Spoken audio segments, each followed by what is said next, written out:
Good evening, everyone. This is our regular meeting being conducted as a committee of the whole, being held on Monday, November the 8th at 6 o'clock via WebEx. Madam Clerk, would you please call the roll? Banks, Present. Brightwell, Here. Cruz, Present. Frazier,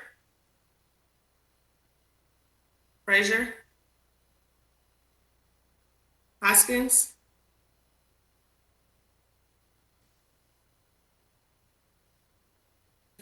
Mandelbaum, Present. and Taylor. Here. Madam President, will excuse Councilman Frazier and Councilman Hoskins. Thank you. This is our committee of the whole. So our first item that we'll be discussing is the change order authorization for section 24, area 4, which is the water main and sanitary sewer replacement project to purchase fabricated speed humps. And they will be asking us to entertain a Rule 10 tonight for this project. And I believe our city engineer, Ms. Lee Schultz, is going to give us an updated information on this item. That's correct. Good evening. Good evening. So at the July 22nd Neighborhood Services Committee meeting, the city with our engineering consultants, Hubble-Roth and Clark, presented a proposed program for traffic calming measures by installing speed humps on various streets throughout the city. There was consensus of the Neighborhood Services Committee to move forward with the installation of a pilot program or demonstration project for 5 streets that were selected based on complaints that the police department and the mayor's office were receiving about speeding. So Midway and Greenview are 2 streets that happen to be in our section 34 phase 2 project area that's under construction right now. So those 2 streets will get asphalt speed humps installed on them. In fact, Midway has already received those speed humps. The other 3 streets, Southwood, Pierce, and Ranchwood, we're recommending fabricated speed hump devices using a different type on each one of those streets. Southwood happens to be in our section 24 area 4 project, which is pretty much wrapping up, but the contract is still open. So what we'd like to do is seek authorization for this change order and coming before council because it's a different funding source than the rest of that project. We're looking for authorization for an estimated cost of $70,000 for the 16 fabricated speed humps for those 3 streets. We are trying to get them installed if possible yet this year before the snow flies, which is why we are asking for a Rule 10 this evening. Okay, thank you. I'll turn to council for any comments and questions for you. And I'll start with you, Councilwoman Banks. Thank you. I have no questions. We discussed this at the Neighborhood Services Committee meeting, as was indicated, and everyone was in favor of, piloting these 5 streets. And hopefully, if it's successful, we will move on to additional streets in the future. Thank you. Thank you. And thank you for reminding us that this is a pilot. We're just testing this out. So we'll continue to update as we get more information. You're welcome. Councilman Brightwell. And I have a brief question. I'm for this. And obviously, I've gotten a lot of complaints about Pierce being a freeway at certain periods of the day. But my question is, I'm assuming our public works department, will be alerted or they will have a message that from a snow plowing standpoint, these speed bumps are there? Or is there any consideration, or will this just be a normal operation for snow plowing? So So we did consult with our Department of Public Works before moving forward with this, and they did feel that they could work with the different speed humps as long as they know they're there. So all of the speed humps do have signage associated with them, but similar to what's in your council packet, any of the streets that get these speed humps yet this season, we will create a map to forward over to DPW just so they can share with all of the plow drivers. So they basically can just lift their plow up a little bit so they don't hook that edge of it. And they aren't anticipating any significant issues. Okay, no problem. I think this is a worthy project and obviously needs to be addressed. Okay, thank you. Thank you. Councilman Cruz? Yes, again, I would agree that this is definitely a worthy concept to do. Get complaints about it a lot, especially around my area and on Rutland Drive too. So, but I know we're just getting started, so I think it's a great pilot, and I'd approve this when we get to vote. Thank you. Councilman Mandelbaum? Yes, this is great. I mean, I happen to live on one of the streets in the pilot program, and I can tell you that even before I moved, or when I moved to the block 15 years ago, even then neighbors were complaining about speeders and hoping to get speed bumps. So definitely, I think it's worthy to look at this and see if this can help control some of the aggressive driving and speeding and make it safer for everyone in the neighborhood. So I think this is a definite yes for me. Okay, great. Thank you. Mr. Mayor, any comments? No, I'm just very pleased that we finally got the pilot, because I have had, I think there are 25, 30 now, 30 some streets on the little list of repeated incidents of people going way too fast through a residential neighborhood. Many of them are straightaways. And so I look forward to the council passing this and also budgeting this for the future so that we can have safer streets. Thank you. Thank you. Mr. Administrator, do you have any other comments? Madam President, as you've indicated, this is a pilot program. The mayor has stated we are just over 30 locations. These were the top 5 that we had the greatest frequency of complaints on. We happen to be down in section 35 working. We're able to experiment with two streets for asphalt. All of the placement of the mats are in compliance with the best practices. In addition to our public works staff, I think Councilman Brightwell brought up the question about snow plowing. We have consulted staff, as Ms. Schultz has indicated. We worked with HRC. We took a look at what was happening in Rochester Hills, Farmington Hills, as well as some personal tours in city of Detroit, and we learned quite a bit. We are assigning the locations as speed humps, and we have a lot to learn. Future locations, we anticipate using a petition process, so there's more neighborhood buy-in and consensus. We appreciate council's support on this. Thank you, Madam President. Thank you. Is there anyone else that wishes to speak to this item before we go forward?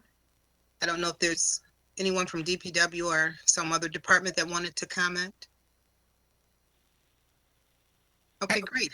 I'm sorry. Yeah, this is Councilman Hoskins. Oh, hi. How are you? Good. I was having some technical difficulties getting on. Understood. But I just wanted to say that we had a great discussion about this in the neighborhood services committee, and I am very much in support of this. This is something speeding down our neighborhood streets has been something I've heard about since I've been on council and before that. So I'm glad we are getting this pilot going, and hopefully it all works out. That's all I have.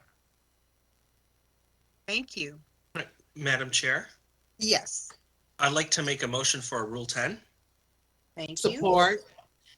It's been moved by Councilman Mandelbaum, supported by Councilwoman Banks for Rule 10.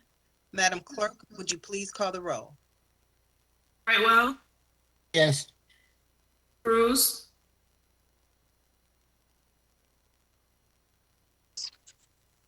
Cruz, Yes. Hoskins, Yes. Mandelbaum, Yes. Taylor, Yes. and Banks. Madam Chair, Yes. I'd like to move that we approve the change order for Section 24, the purchase for fabricated speed humps. Support. Thank you. It's been moved by Councilman Mandelbaum, supported by Councilwoman Banks for the approval of the authorization for Section 24 Water Main and Sanitary Sewer Replacement Project. Madam Clerk, would you please call the roll? Cruz,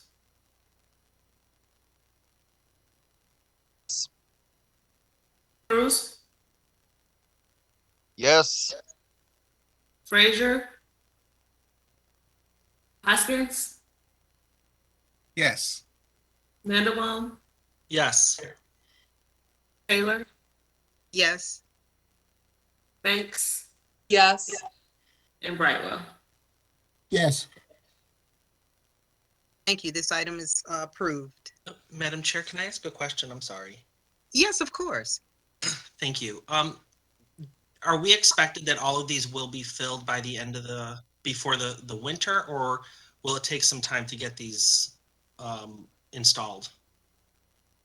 We do believe all of the asphalt speed humps will be completed before winter. The fabricated ones, we have not placed on order until we got this approval. So I can follow back up with council on the anticipated schedule by email. I'm not positive what our anticipated delivery dates are yet. Okay, that would be perfect. Thank you. Yes, please. Thank you. Thank you very much. Okay, council, our next item is the Southfield Evolution Lab Pilot Program at Centropolis Accelerator. And I believe our Economic Development Manager, Rochelle Freeman, will present to us tonight. She is also asking for us to consider a Rule 10 for this. Hello, Council President. This is Rochelle Freeman, the Business and Economic Development Director for the city. This item was discussed at our Economic Development Committee meeting on September 15th. We are looking to establish the Evolution Lab Pilot Program in conjunction with funding from the New Economy Initiative at the Centropolis. Southfield Centropolis at Lawrence Tech has moved fast as a global leader for its offerings. The Executive Director, Dan Rundowski, continues to attract funding for federal, state, and local governments and numerous national and regional foundations. Today, clients enter the accelerator in one of four categories: Industry 4.0, Clean Tech, Climate Tech, and Circular Economy, or known as C3, the next cycle, which is recycling, and our manufacturing tech virtual incubator. These categories all have one underlying component. They stem back to an entrepreneur with an idea. As we continue to tap into these resources, enabling clients to develop and grow their ideas, we wanted to add the Evolution Lab as the fifth access point to the accelerator. The accelerator has been working with the New Economy Initiative and was able to receive funding for $150,000. We are looking to support and match that funding, which will enable us to create the micro business and micro maker lab. We'll be able to provide businesses technical assistance, including assistance with physical products, manufacturing of their small goods, as well as business counseling, again, with the hope of supporting these entrepreneurs either with grants to move their project forward or to help them secure funding for leases or to purchase merchandise and prototypes.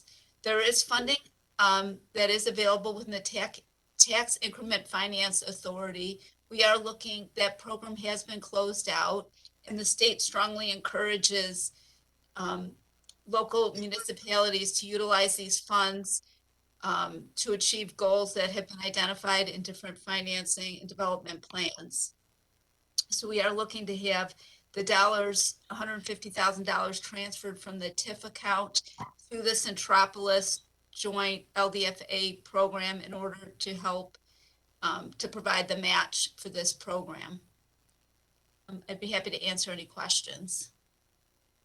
Okay, thank you, Thank you. Council. And I'll start with you, Councilman Brightwell. And before we start, anyone that's not speaking, could you please mute your line just to eliminate some of the noise, the background noise, and make it easier for us to hear? Would you please? Thank you. Councilman Brightwell. I have no questions for this. Thank you. Thank you. Councilman Cruz. No questions for me. Thank you. Councilman Hoskins. No questions for me on this. Thank you. Thank you. Councilman Mandelbaum. No questions for me either. Thank you. Thank you. And Councilwoman Banks. No questions. Thank you. Very good. Okay. I will entertain a motion if we feel the need for a Rule 10. Madam Chair, Councilman Brightwell, I'd like to know the fact, and there's a motion for Rule 10. Support. It's been moved by Councilman Brightwell, supported by Councilman Cruz for a Rule 10, an immediate need to act. Madam Clerk, would you please call the roll? Hoskins, Yes. Mandelbaum, Yes.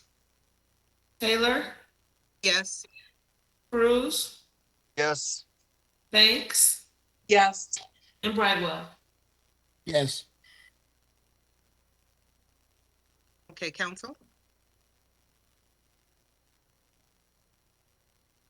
Madam Yes, Chair, Yes. I'd like to make a motion that we approve the Southfield Evolution Lab pilot program at the Centropolis Accelerator.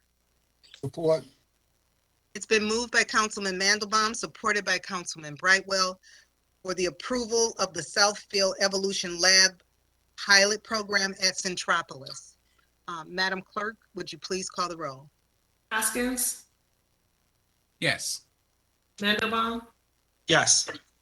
Taylor, Yes. Banks, Yes. Brightwell, Yes. and Cruz. Yes. Thank you. Thank you very much. Mhm. Mayor and City Administrator, did you want to make any comments regarding the pilot program for Centropolis? Madam No, I'm President, all in favor. Thank you. Madam President, thank you for your support on this. This is a great opportunity for Southfield to get these new, to provide a match with the new economic initiative funds. They have been doing some great things in the city of Detroit. To have them part of our accelerator and for our accelerator to be recognized is a compliment to the city and to your leadership. Thank you. Thank you. Our next item is a brief discussion on the 2021 inauguration and swearing in of the newly elected officials. We did discuss this for a minute in the president's meeting Thursday, but we wanted to bring it to the full council. Due to the COVID-19 virus that's still, growing with all the different variants and stuff, we feel it's better if we have the swearing in virtually so that you can see it at our regular meeting time. And I will defer to our clerk and ask her to go over the details or anyone else that would like to add any more to this information. Good evening to the honorable body. As the council president just said, leadership thought it was best to move in the direction of the inauguration being virtual. So there will be a taping of the newly elected officials, and that will be shown on Monday at our November 15th meeting. And that meeting will be dedicated to the inauguration. And once the video is shown, all of the electeds will have an opportunity to comment on them being elected. So that was the safest way to continue as our cases are going up in this area. Thank you. Thank you. Did anyone have any comments or anything for this item before we move on? Okay, thank you. Our next item is the extension of the site plan approval restorative rehab at 20830 Rutland Drive. Yes, thank you and good evening. This is Planner Crode. Could we go to the next slide, please? We have a request from Mr. Robert Jones on behalf of the owner, Dr. Flora Dean, to extend approval of the site plan PSP 20-0011, which was approved on November 30th of 2020. It's coming up on a year. They had a switch of architects. They need a little more time to finalize the requirements for building permits. And they're here tonight for discussion purposes on their request. I'm going to give council a brief overview of what's been done to date. We also have Mr. Alicevis that can add some information. And then, of course, Dr. Dean and her team is available for questions and answers. Can we go to the next slide, please? Existing conditions, Dr. Dean has made progress on the exterior of the building. It is in a much better condition than it was when she first took over the property. However, some of the exterior site conditions and the drop-off overhang has not been constructed to date. I believe there's been some work done on the interior. But again, it's getting close to a year elapsing since the last approval. And we want to make sure that she's given a fair opportunity to complete the project within a timely fashion. Next slide. And if council can recall, there was significant upgrades to the site itself in addition to the building facade improvements. There's a drop-off area that's covered and sheltered that meets our 13.5-foot requirement for ambulances. Next slide. These are some of the elevations that were approved. Next slide. And can we go to the final slide?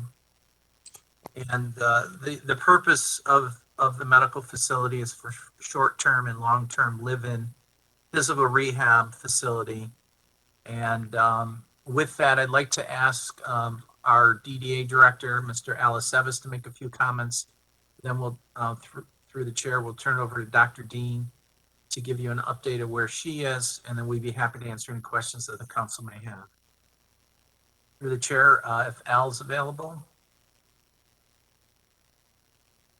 Let me unmute him. I think he's an attendee. Give me a second. We got a lot of people on the line tonight.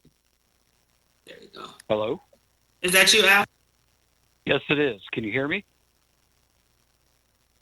Yes, go ahead, Al, if you want to make a few comments. Okay. All right. Thank you.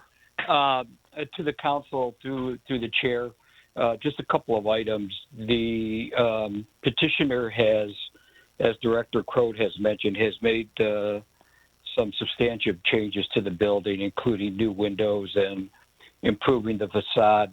More importantly, she's cleaned out the interior of the building, which was really in bad condition, and has framed out a lot of the rooms that are going to be needed, as well as beginning the construction of an elevator.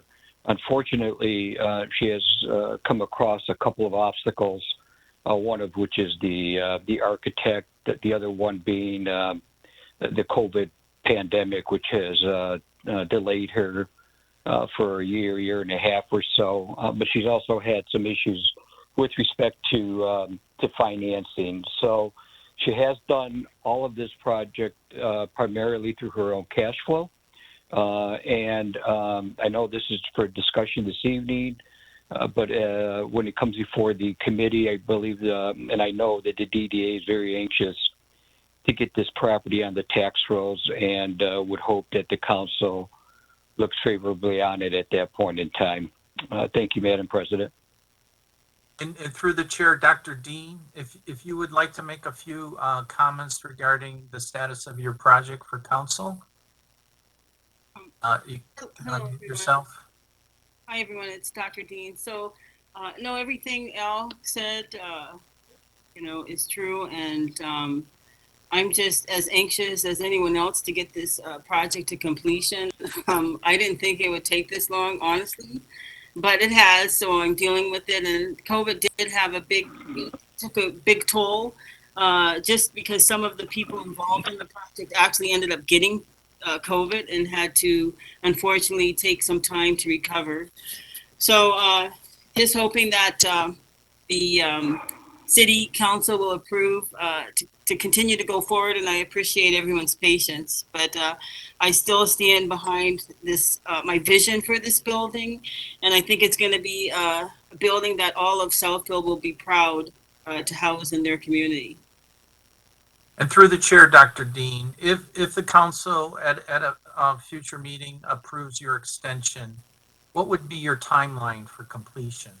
Hopefully in the next 6 months, 6 to 8 months, I would say. I know the contractor is here on the line too. He probably would know for sure, but he's also anxious to completion too. So we're ready to get going and get finished and get started. And hopefully COVID will be much more controlled in 6 to 8 months, which will only benefit, us as far as making it a safe facility, because it is housing medical patients, so. Thank you. Through the chair, we turn it back over to council for any questions that they may have. Okay, thank you. We'll start with you, Councilman Cruz. I don't have any problem with extending this project along, giving a little more time, given the situation. I'm anxious to see it come to fruition. I like the vision for it. And so I look favorably upon assisting Dr. Dean and giving her a little more time with this. Thank you. Thank you. Councilman Hoskins? Yeah, I don't have any concerns or questions or anything. I'm just hoping that Dr. Dean's able to eventually get this done and get it open. Okay. Councilman Mandelbaum? Thank you. Yes, I also, she's working hard on this. I think that 6 to 8 months is reasonable given everything that we're having with delays and whatnot. And hopefully this will also help spur some other interest in the area and get things moving. So I'm okay with the extension. Thank you. Thank you. Thank you. Councilwoman Banks? Thank you. I have a few questions for Dr. Dean, please. Yes. What type of rehab facility will this be? You mentioned short-term and long-term.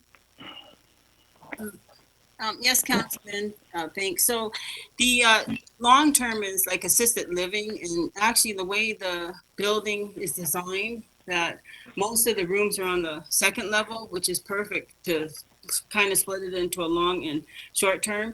The lower has, fewer rooms, and it has a really large therapy area, dining area, and things of that nature for everyone. But just having the short term on the first floor, like respite care and, people who cannot return home after surgery. I think, those sort of short-term patients is what we're looking to have in there. Okay, and will you be specializing in any particular type of rehab or just rehab overall? Well, I mean, I am a physical medicine and rehab physician, so I'm very familiar with spinal cord injury, brain injury, stroke patients. I have I'm on staff at the Rehab Institute of Michigan. I know the past president and the current president very well. So, there's also a need for cardiac rehab, pulmonary rehab. And that's a nice thing about rehab, is that so many layers of it that it's easy to have a successful practice or a facility for rehab. Thank you.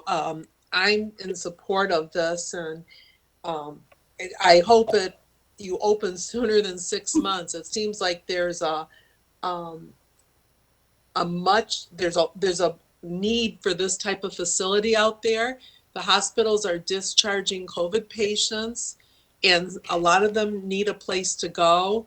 And there are not that many facilities available, or if there are facilities available, they do not have the staff, so therefore they cannot take the people. And just recently working with some people trying to locate them into a rehab facility, I was just appalled as to how difficult it is. So, I wish you success, and I know this is a much needed building, and hope it moves along fast for you. Thank you.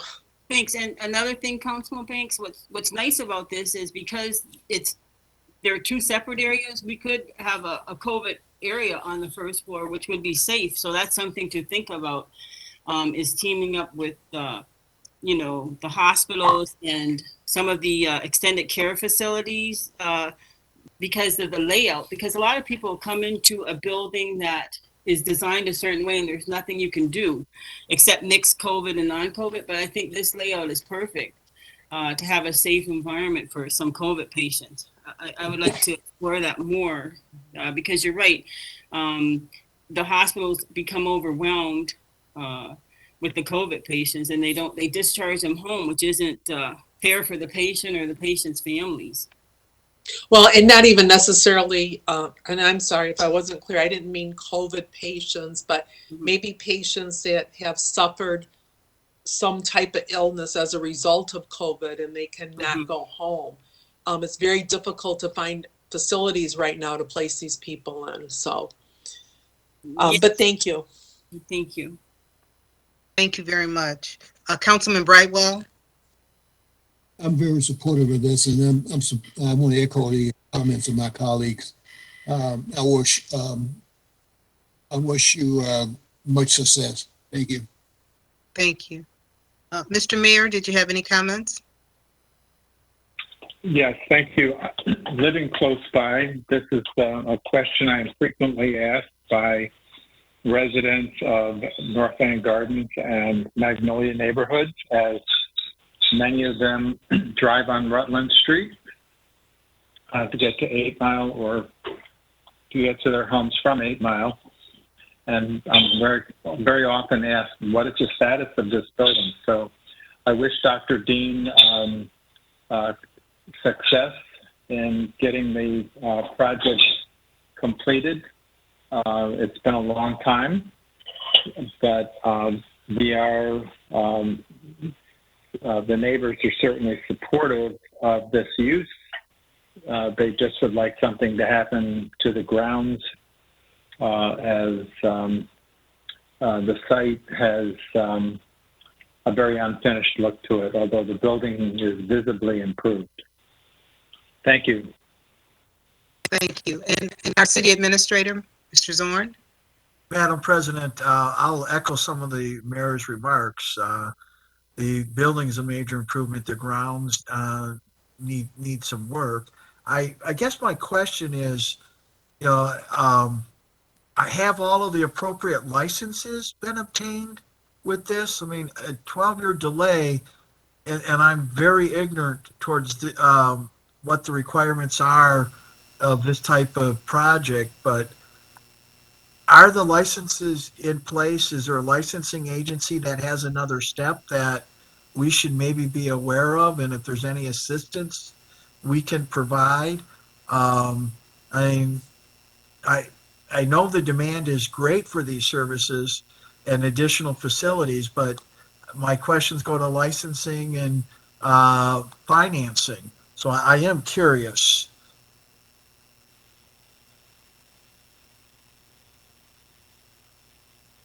Sorry, I was on mute, but no,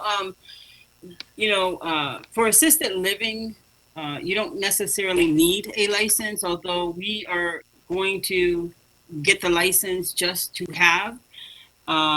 For like a short-term rehab facility, you would need a license for one that is accepting Medicare and Medicaid, you would need a license. Those beds are very hard to obtain.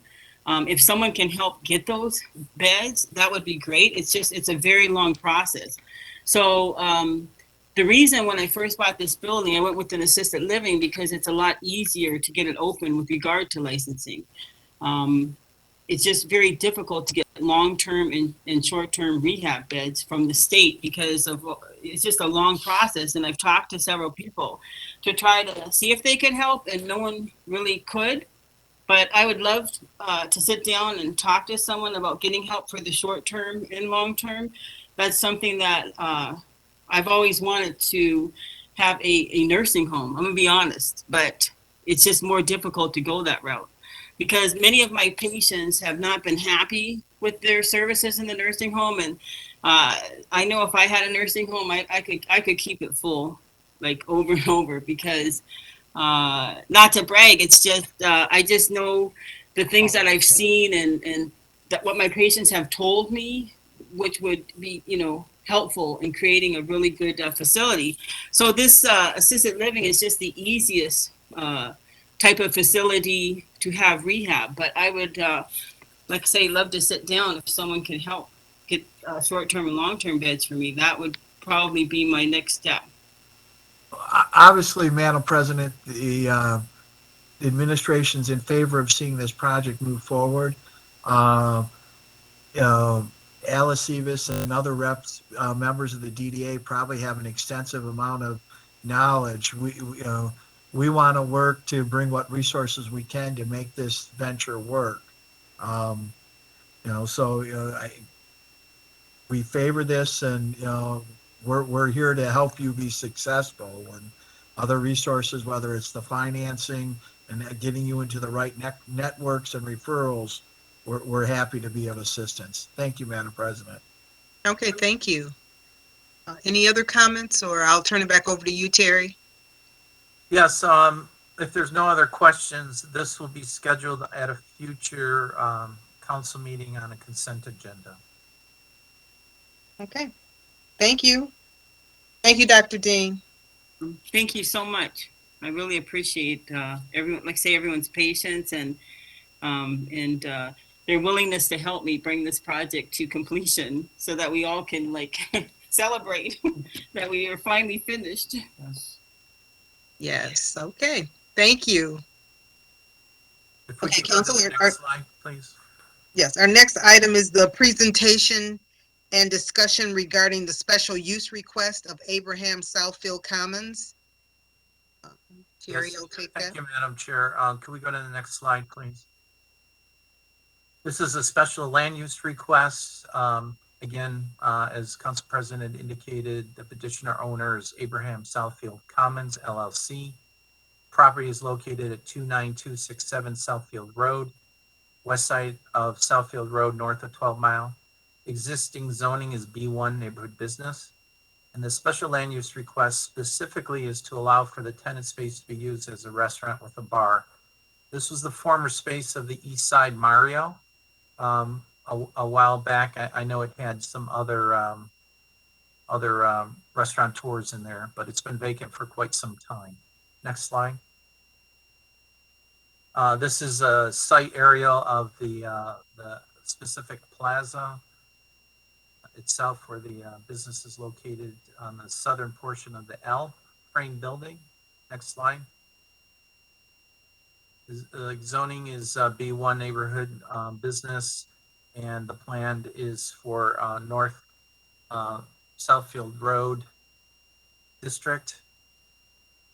Next slide.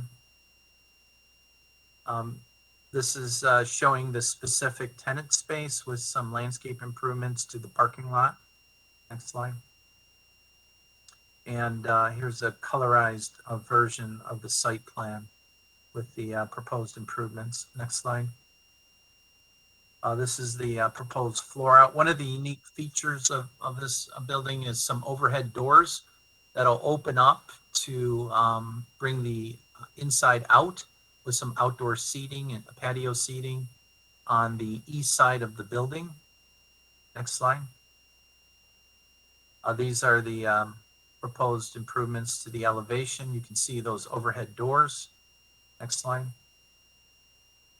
And this is the final site plan. I know Mr. Harvey and his team are available if they would like to make a few comments before we turn it back to the council for questions. Thank you. Thank you, Mr. Crowe. Nathan Harvey, the architect for the project. We also have the owner here tonight and her construction manager, Rosalind Reynolds and Javier Lee.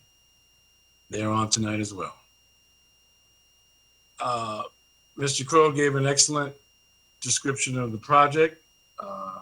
I'm here just to answer any questions you may have beyond his explanation. We're trying to renovate this property and bring it back up to speed so that we have another restaurant and bar location in Southfield. Mr. Harvey, could we have the owner just talk a little bit about the concept of what type of restaurant bar you're proposing?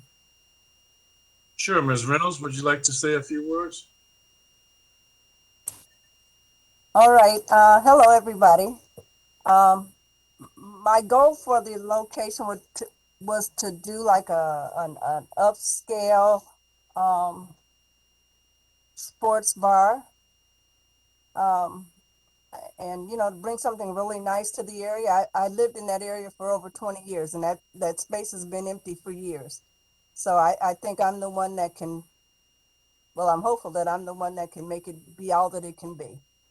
So that's my goal, though, would be to be an upscale sports bar. And Ms. Reynolds, if everything gets approved at the end of the month, what would be your time frame for opening your business? I'm hoping that we could probably have everything all finished up. I'd really defer that over to my construction people, but I'm hoping like within the next 6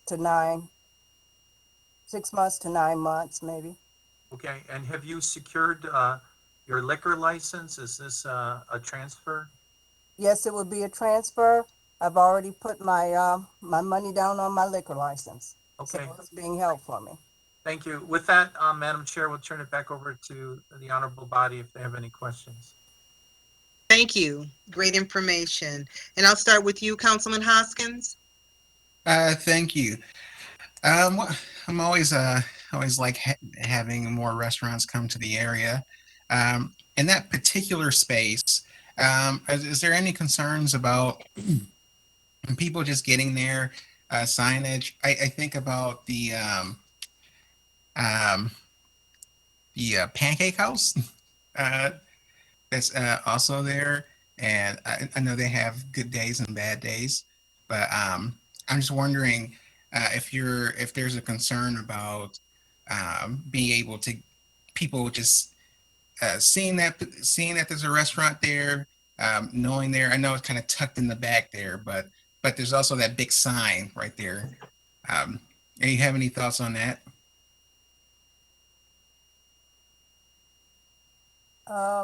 Is that for me or? For anyone who wants to answer. Well, yeah, of course, it's a major concern because, like I said, I've lived there forever. I lived there forever, and I always thought that might have been what the problem was for the other existing, the other existing venues that have been in the place. But I'm hoping that, it's my thought that the signage could be out toward the front. And I think there's an opportunity for a big sign out front. And I'm thinking now that, things have just changed. Maybe areas have changed, neighbors have changed. So the opportunity for what I'm trying to do might be the time that's finally come. But yes, it is a concern. It has been a concern. Okay, and we all want you to succeed here. So and that's the only reason why I was asking. And I'm not sure if there are other ways to compensate for that. just where it's located and how we can make that better. I mean, maybe we can figure that out along the way, but I just want to bring that up because that's something I thought about, just thinking about this space in particular. Councilman Hoskins, if I could just add, I think the facade improvements with the overhead doors will be a dramatic, visible change. The fact that they have outdoor seating is going to be another draw, but in today's market, with social media and all the digital marketing, I think that's less of a concern than it was maybe 20, 30 years ago. So obviously they will have their appropriate signage, but nowadays menus are digital, marketing is digital, and people have GPS and they just plug it in and they know how to get there. And so although those are valid concerns, I think they're much more mitigated in today's environment. Okay, well, that's all the questions I have. Okay, thank you. Councilman Mandelbaum? Actually, Councilman Hoskins had the same question I had, about the visibility, because it does get a little tricky from the street. And I'm sure that whatever we can do to help, because we do want this, we want more businesses, we want more restaurants in Southfield. So I think this is something that we can, even though there is GPS and social media and everything else, I'm sure we could figure out a way to make this more visible. But other than that, I think this is a great idea and it sounds exciting. So I think we just gotta make sure people know about it. Thank you. Thank you.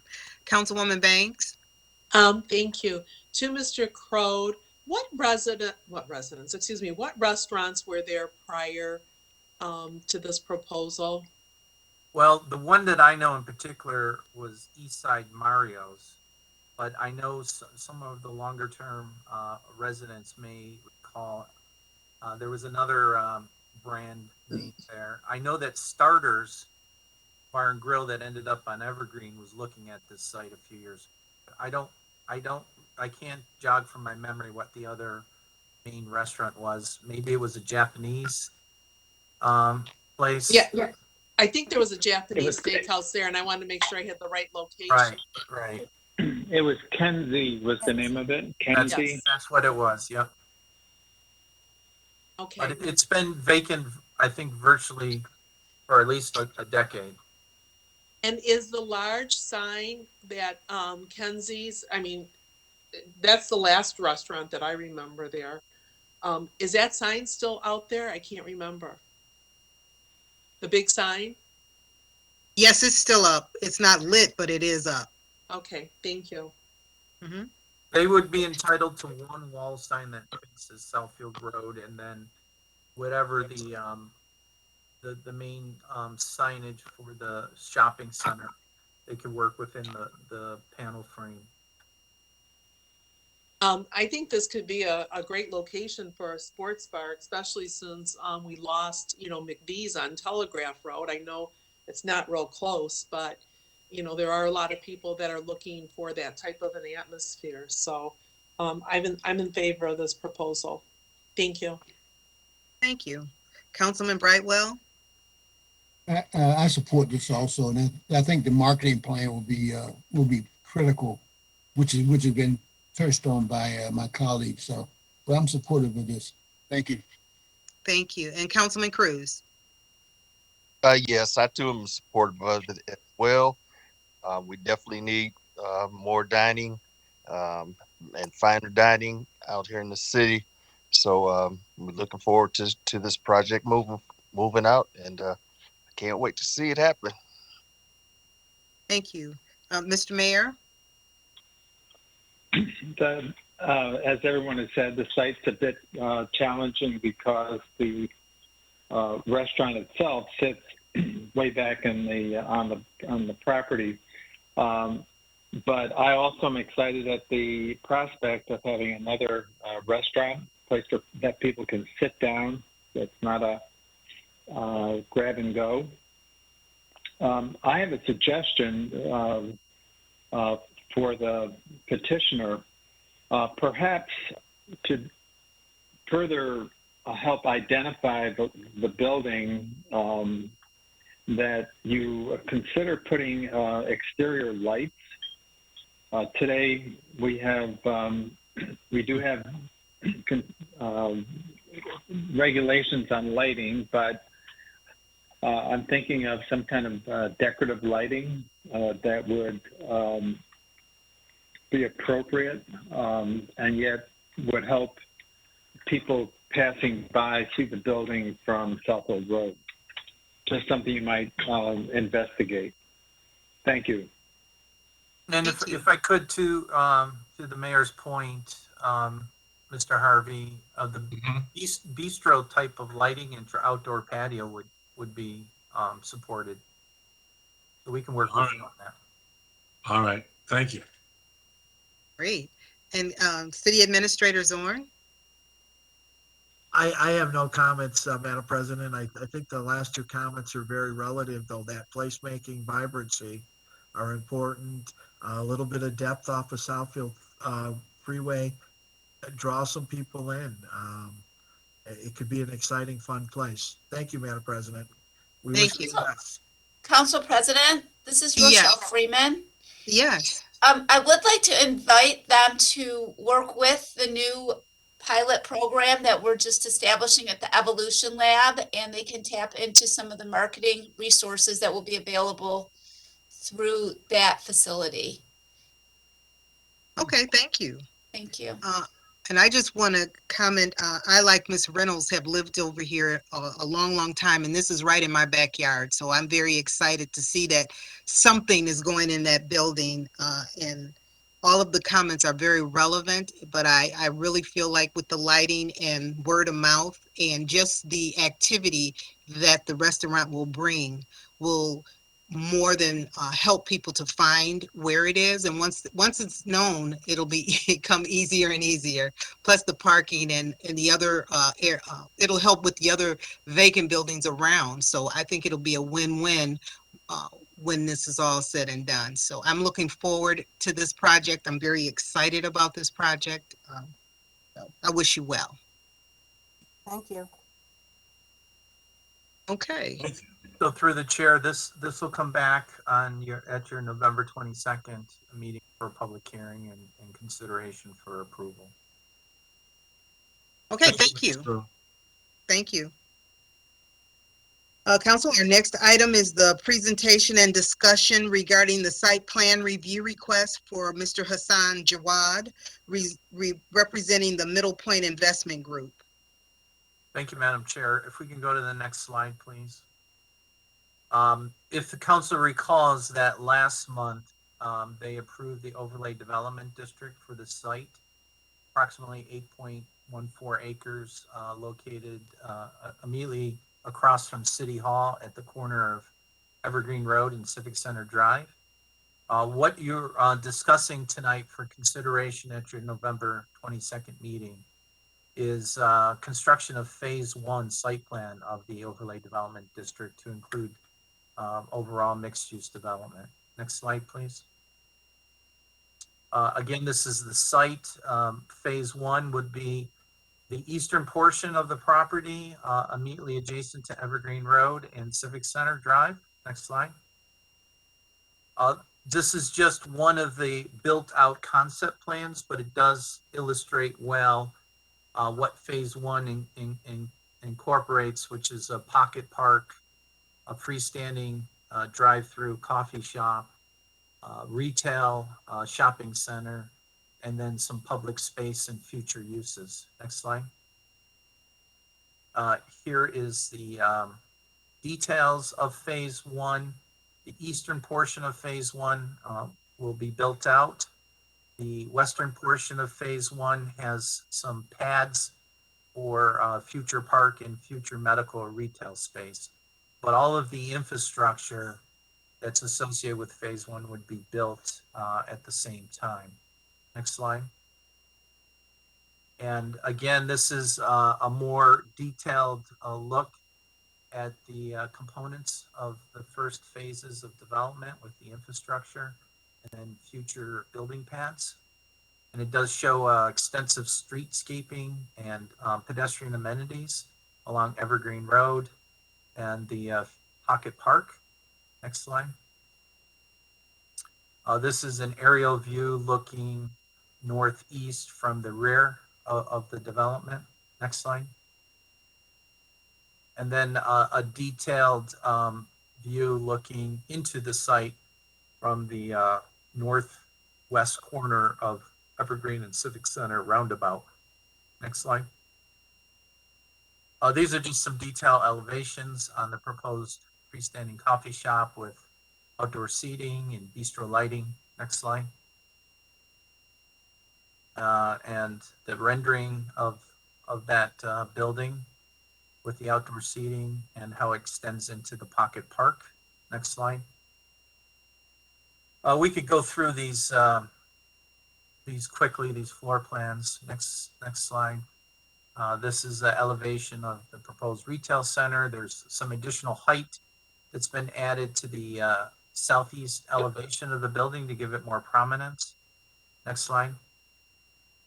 And then here's a detailed rendering of the proposed concept for the retail shopping center with interior outdoor seating. Next slide. And then the detail floor plan. Next slide. And with that, I'll turn it over to Mr. Jawad and his team to give you any further details about the timing and the development schedule. Good evening, members of the council and staff. Thank you, Terry. So we just want to, I feel like we're having a meeting every other week now about this project, but we're excited to see things moving forward. As Terry mentioned, this is considered site plan phase 1, so we are focusing on the front half of the site. The plan is to follow through with a secondary site plan that will address the remainder of the site. And I want to say thank you to the planning staff and administration, because we've been working really hard behind the scenes to make sure that the rest of the site is developed properly. So we're dotting our I's and crossing our T's and working it frontwards and backwards, because we know how important this site is to the city and its residents. So we do expect to follow through with a secondary plan, hopefully this year, with the objective of breaking ground in the spring and completing the first phase of the project by the end of next year. And then the secondary half of the site is going to have a residential component. And the target with that, if all goes as planned with our approvals in breaking ground in the spring, that's a 24-month window from the time that we break ground to complete that portion of the plan.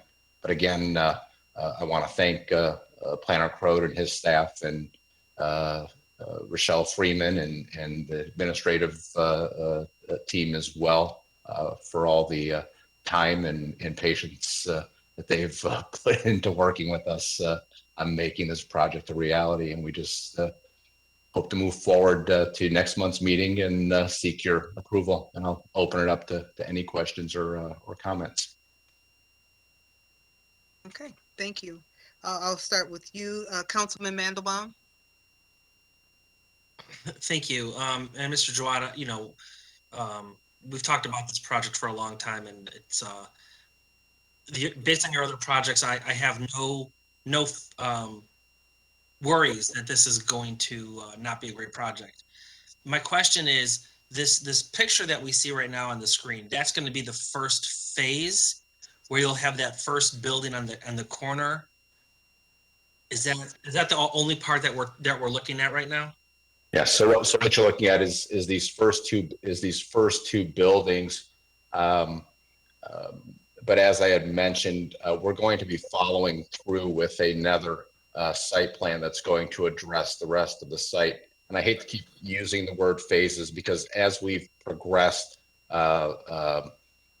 we've been very fluid with our design, and as we started filling in the needs and who the prospective tenants are going to be, we've been able to continue to develop the rest of the site. So I don't like to use the word phases, even though it started out that way.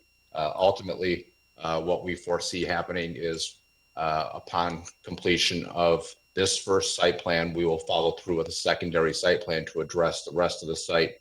And when we break ground, the expectation is we will be addressing the entirety of the site simultaneously, both the front half of the two buildings that you see currently, and then the park and the future a medical retail building, and then the residential component of the site as well.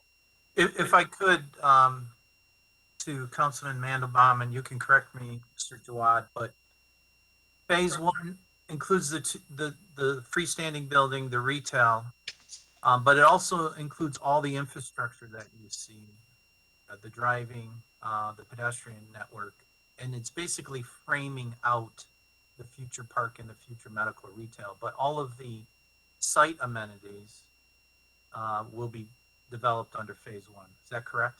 That's correct. So what you're looking at is phase one. It just doesn't include the vertical pieces of the back half of phase one. Okay, so in this phase, we're going to have the driveway off of Evergreen, and then the driveway off of Civic Center in the back. That's correct. Built, and then once we're ready for what we're going to call phase two, is the future office or medical or retail. That's correct. Then the vertical component of the rest of the site, including that future medical or retail, will be shown. That's correct. Okay. Okay. I'm excited that this is actually finally happening. I know that it's taken a while.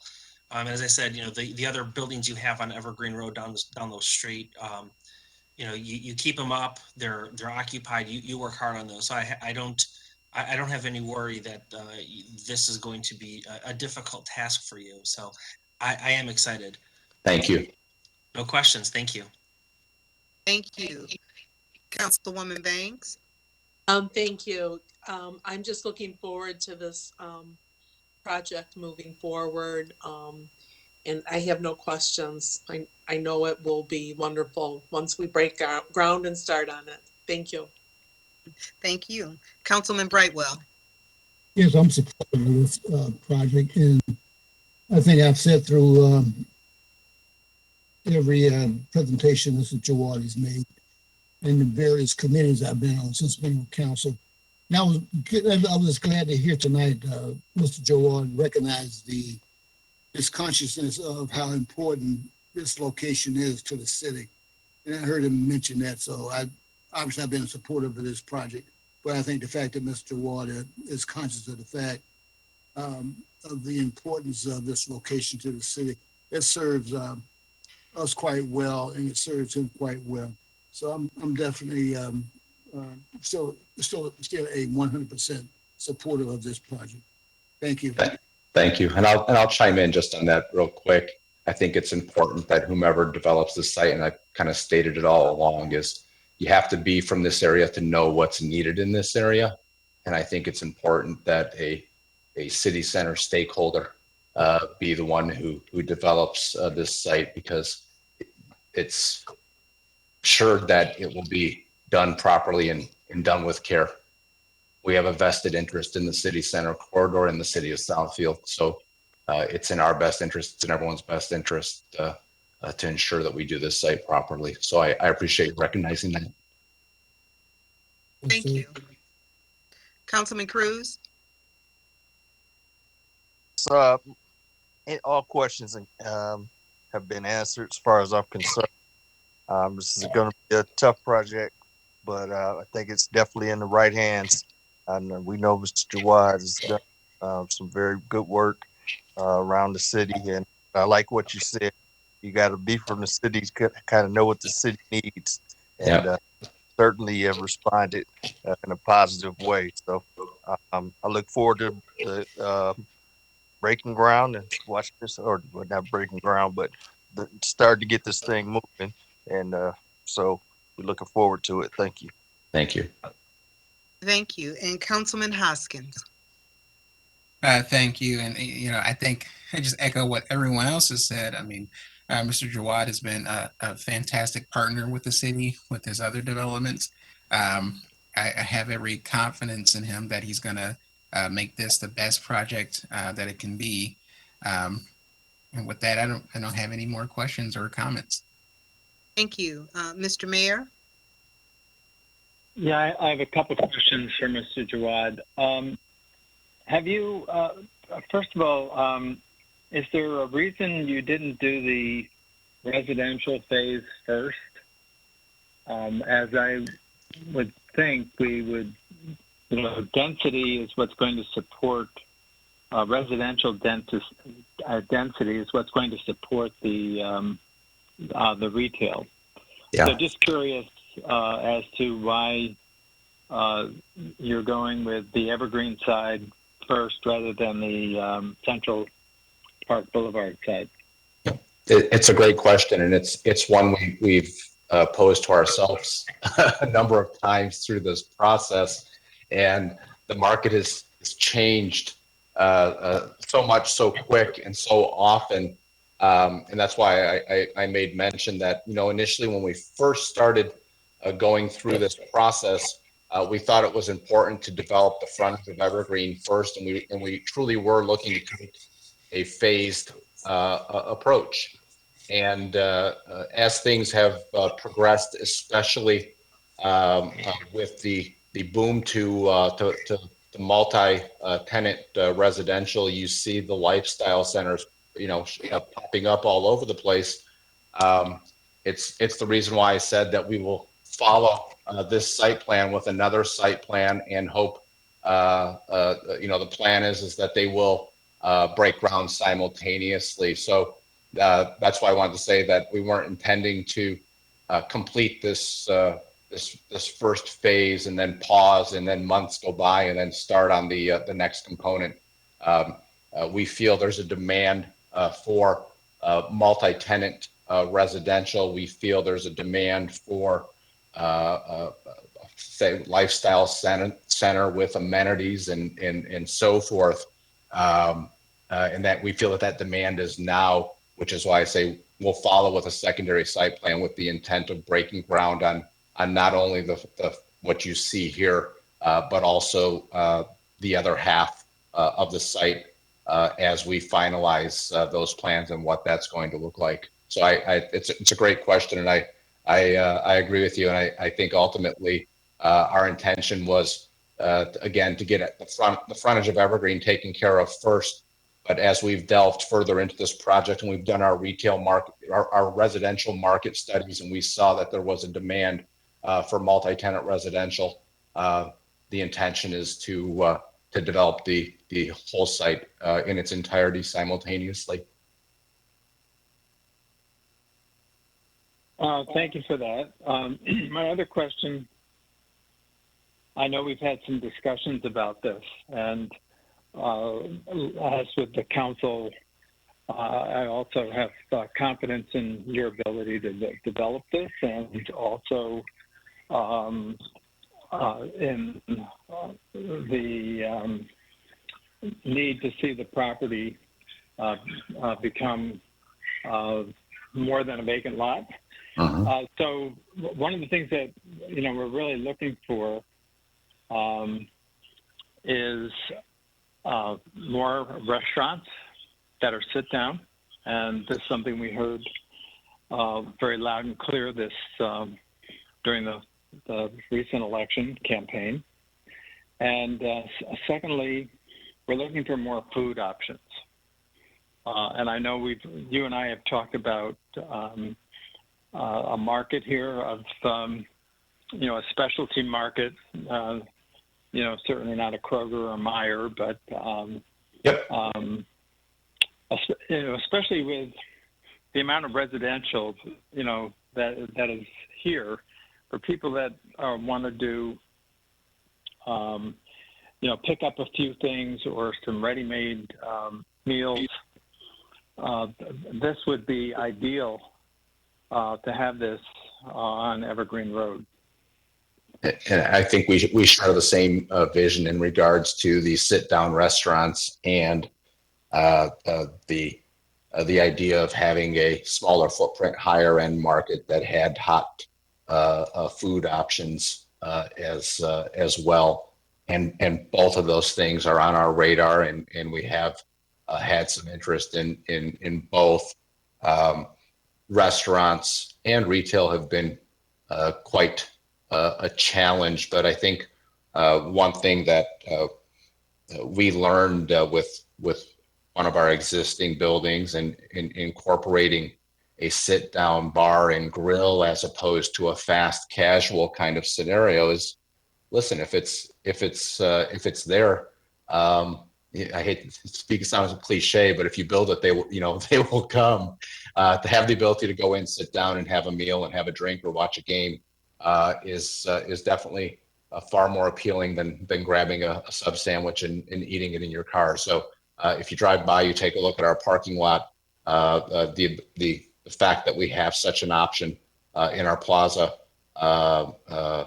has created a scenario that we are not just busy at lunchtime anymore. We are busy at lunchtime and dinner time and evenings and weekends. So I agree with you on both fronts in regards to sit down restaurants as well as the market, and that's why we've also taken special care to offer some outside cafe seating options every opportunity that we could in the development as well. So we're going to do our best to check those boxes as well. I also wanted to share with you that I recently received a report from our city assessor regarding apartment vacancies, and not surprised. Most of our apartment complexes have minimal vacancies. Yep. 4 or 5. Some list only 2. 1. So there is a demand for housing. So, I agree with you. I'm not seeing buildings or apartment complexes that are wanting for tenants. So again, I believe the demand is there. I agree with you, and the market study that we did echoed those sentiments as well. And I think even more so, having a new housing option available in the city, which the last one that I want to say that we had, at least from an apartment standpoint, was the Jonah development at Southfield and 12 Mile. Providing such an option in the city center will be a great addition to the city. Well, thank you for those answers. You're welcome. Best wishes. Best wishes. Thank you. Thank you. And City Administrator, did you have any more or additional comments? Yes, Madam President, thank you. I want to thank Hassan. He's done a substantial amount of market research as required pursuant to the purchase agreement. He has shared those documents with us. I'm going to say to council that this is a complex transaction. Feel very confident that we will move it forward. I think the next phases will be somewhat challenging. I cannot tell you how much I wish we were all in the room and we could see the various options together that have been laid out, so we can have a very different conversation about how economic development tools are applied. Many of you are aware of the lengthy time required to get the state approval, and trying to get these approvals within the timeframes of the purchase agreement present certain challenges. The next, tonight's actions focus on the phase 1 of the planning. I would be remiss not to say that, yes, there's a brownfield and possibly a PA 210 in negotiations and moving this forward. some unique financing will probably need to be discussed. And I think as we get through the months of November and December, I'd like to probably just get some more intense time with council as we go through this. I've looked at this project is, roughly it is 1/10 the size of the Northland project. The one option that we've seen has a substantial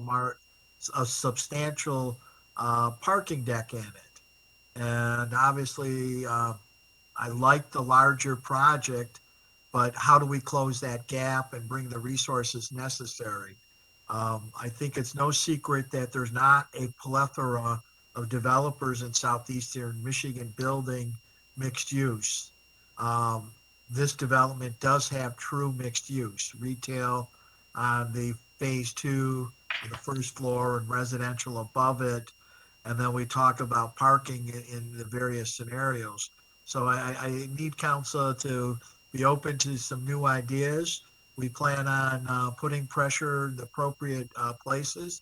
I think we're in a very unique time in Michigan's history regarding the recovery resources that are going to be made available at the state, the county level, and with a project of this magnitude and scope, I think we need to continue to have a very aggressive front with our good friends in Lansing and at Oakland County to help us secure funds to do something we haven't always seen in Southfield. I'm going to say to council, under your leadership, we were able to do that with Northland. The fact that we got a $20 million commitment out of the state, and I'd like to equate that's 2 years worth of revenue sharing that we would get from Lansing on one project. That's a huge commitment.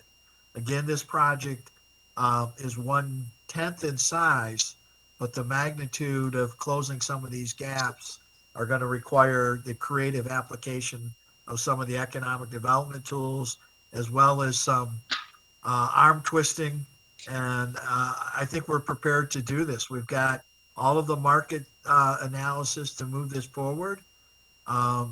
And with the employment base that we have in the city center, this is part of securing Southfield as a major employment center, not just in South Oakland County, but in southeastern Michigan. There were comments at the last council meeting about market research. I'd like to just quickly respond. Councilman Frazier asked those questions, and that prompted some of the initial documentation I had our assessor put together. And I think with new apartments coming in, it represents, we are seeing rents that hit that, $1.75 to just under $2 a square foot, which gives you an idea of the depth. Frankly, a lot of the apartments, and I asked the assessor to look at the age of a lot of our apartments. A lot of the stuff is tired. Owners haven't done what they should have done. New product coming in will hopefully light a little bit of a fire under these long-term property owners. But at the same time, we're seeing demand for these properties. As new properties came in, 12 Mile and Southfield, we're seeing very high occupancy. So stay tuned. Hassan has done some excellent market research. And as we go through these discussions about incentives, we'll be sharing more of that information with council. Thank you, Madam President. Thank you. And Councilman Frazier. Yes, first of all, I apologize for being late. I misread the invitation. But I have no questions, but I would like to make a comment. Mr. Jawad has, as far as I'm concerned, he has done what he said he was going to do already. And this project looks like he will continue to do that. And I have a lot of confidence in that. But Southfield was, when it was first built, it was auto-centric and with no downtown. And while we don't have a great downtown, I think single-handedly, Mr. Jawad has created a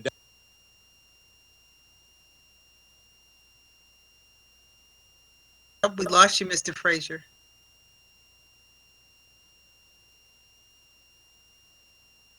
We lost you, Mr. Frazier. We can't hear you.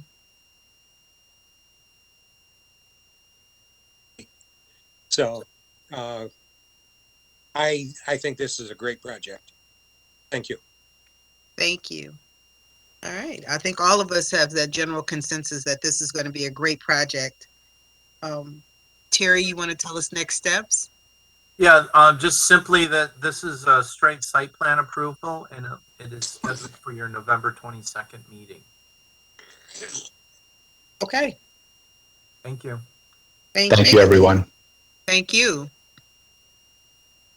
All right, our next item is the Detroit Regional Partnership membership. Good evening, Council President. This is Rochelle Freeman again. The city is looking to renew our membership with the Detroit Regional Partnership in 2019. The Detroit Regional Partnership, led by a group of business people and philanthropists, separated from the Detroit Regional Chamber of Commerce, and they started their own attraction arm to bring domestic and foreign companies to Michigan and to the Detroit region. The city of Southfield is one of the only, us and Novi and the city of Detroit are the only local governments that are involved. The rest is funded by the 11 counties and some private sector businesses. Southfield has been active with their attraction team to increase our exposure. We've participated in site selector trips, completed numerous requests for proposals. And this year, we're in the process of securing a couple of projects, one in our city center with 57 jobs and another one in the DDA area with 273 jobs. And a small food tech company moved into our Centropolis. And we're still in the vying for a couple of headquarter projects, back to office and call centers. We're seeking support for this $10,000 fee, and we'd like it to be placed on the November 22nd consent agenda. Thank you. Okay, thank you. Council, I'll start with you, Councilwoman Banks. Thank you. Question to Ms. Freeman. What is a food tech company? They are doing experiments on different products to help extend the life of different, I'm not exactly really sure, but to extend the life of food. So, you know, in terms of preserving food, that type of thing. Interesting. Yes, there's a lot of interesting companies. Okay, thank you. I have no further questions. Thank you. Councilman Mandelbaum. I have no questions. Thank you. Thank you. Councilman Hoskins. No questions for me on this. Thank you. Thank you. Councilman Frazier. No questions. Thanks. Councilman Cruz. No questions. Thank you. And Councilman Brightwell. No questions. Thank you. Thank you. Mr. Mayor, any comments? This is a good move for us. Certainly supportive. Thank you. And our city administrator, Mr. Zorn. I have no comments. Thank you, Madam President. Thank you. Okay, no further questions. This will be placed on our consent agenda on November 22nd. Thank you. Thank you. Our next item is the presentation of the State of Michigan Eagle Consolidation and Contamination Risk Reduction. Wow, that's a mouthful. Thank you, Madam President. This is Administrator Zorn. I have with me Matt Slicker from HRC and Alvin Jensen, our Superintendent of Public Works. If we could advance to the next, well, this is a perfect slide. If we just go back one. Advance, please. All right. In 2000, the city of Southfield built out the water mains to service the San Marino subdivision. located in the, off of 12 Mile and Inkster in the south east corner of 12 Mile and Inkster, the north west section of the city. To date, 23 of the 122 homes in San Marino have connected to the city's water system. Alvin Jensen and Matt Slicker and other members of our Public Works group have been working with the Michigan Eagle, the Michigan Department of Environmental, Great Lakes, and Energy to obtain a grant in the amount of $1,220,000 some thousand to connect the remaining homes in San Marino. If we go to the next slide. This is a slide, the yellow properties are those folks who've connected. These, it's not only San Marino, but those properties that front on Inkster Road as well. The next slide, please. I wanted to just get this topic introduced at a cow because in the next few weeks, month, we will be asked by the Eagle for the city to enter into an agreement to accept the grant and authorize the mayor and city clerk to connect these properties. As part of the grant's requirement, the city, when the water system was installed back in 2000, council established a ready to serve charge, which we commonly call the front footage charge. And that charge works this way. For every linear foot you have in front of your home, let's say you have a 100-foot lot and you were connecting, the cost to tap that would be $13.50. That cost is estimated at just under $200,000. The state will not pay for prior expenditures as part of this grant. They will be asking the city to waive this linear front charge. The other part is the authorization to award a bid to connect for the actual connection of the 99 homes to the city water system. Staff has been working as we put the bid estimate, the price I gave you earlier of the $1,220,000 some thousand. We have been working with existing contractors as well as the SACWA contract. Many of you are aware that in many of the SACWA communities, they have started their lead replacement lines. For example, the city of Ferndale has replaced 1,400 lines. So we have very good cost information, a project that has been bid through a competitive process.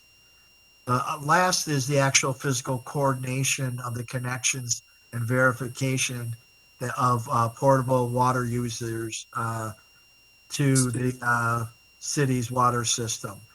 You want to go to the next slide, please? You know, other issues with this. The last items are the future actions that we will be asking council for.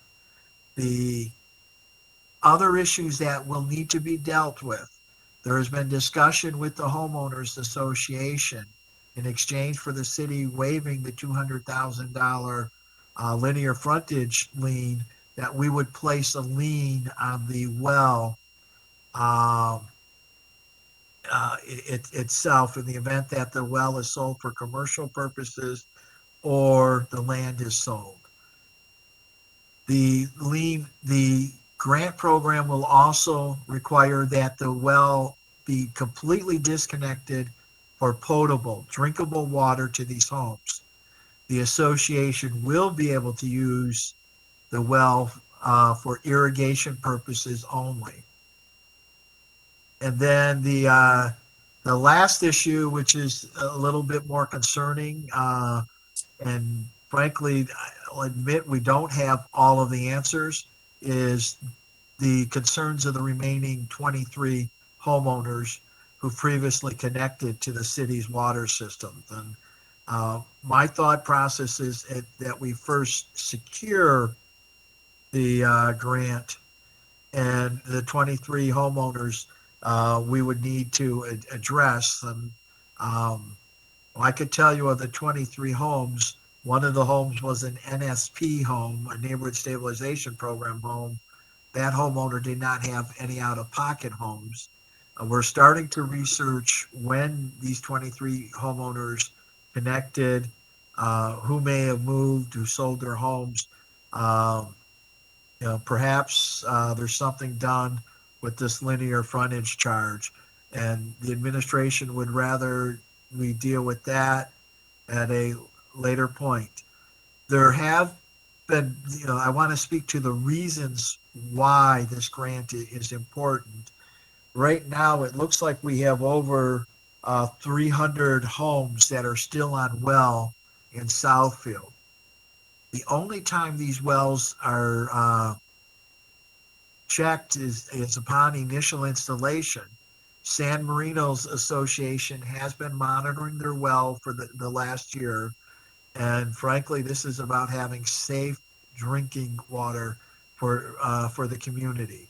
It will also complete the investment that Southfield made in 2000 and allow these homes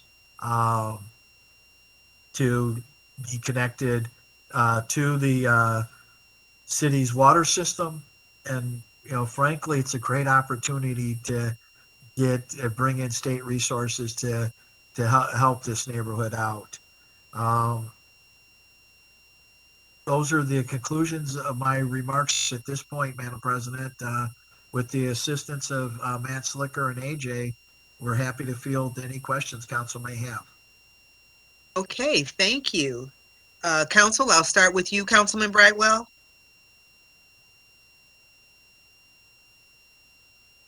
Yes, ma'am. Thank you, Madam Chair. I guess I know we make these things random as who talk, but I'm glad you chose me first. I have shepherded this project for the last, and I'm not being presumptive, for the last 2 to 3 years. The homeowner association has been very receptive to the city when I bring things up that need to be done. Over the 3 years that I've been involved in this, and they have had the meetings they need to have with their constituents, at least the homeowners association, and this is one of the best, organized homeowners association I've been associated with in the city. So they have the pulse of their membership, and this is a project that behooves the city, because when we built this main 1,000, they anticipated more individuals obviously signing on. And as I've learned since I've been on campus, and when infrastructure is not used up to the capacity that it should be used, it sort of degrades. And so it behooves us for it to be used as much as possible up to the capacity of it, and they'll extend the life of the system. My one thing that has driven me to participate in this, obviously, I have friends that live over there, and they have reached out to me for years. But it is the health and safety of the water system. I know they test their system regularly. They have a gentleman that has his job to test their system. But I'm not real comfortable with well water in any capacity, and all the issues that we've had with water here in Michigan over the past year, that's for making people sick. So I'm 100% for this particular project. It behooves the city. It benefits the residents, and they have worked a process where once the connection is made, they can still use water for irrigation purposes. And this is pretty much to water their lawn. And it would be structured to the extent that, I think this is part of the state requirement, that the hookup will be structured to the extent you cannot switch back and forth. So this is a project that benefits the city, it benefits the residents, and it's a win-win for all of us, really. So, and obviously, I'm 100% supportive, and I think we're not bending over backs, but we're doing things that help the residents, and the residents are in turn helping the city. So, thank you, Madam Chair. Thank you. Councilwoman Banks?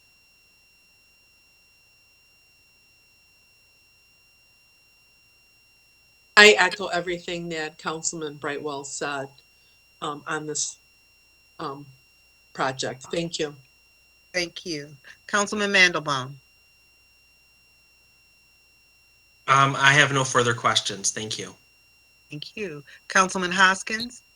Yeah, no questions for me on this. Thank you. And Councilman Frazier?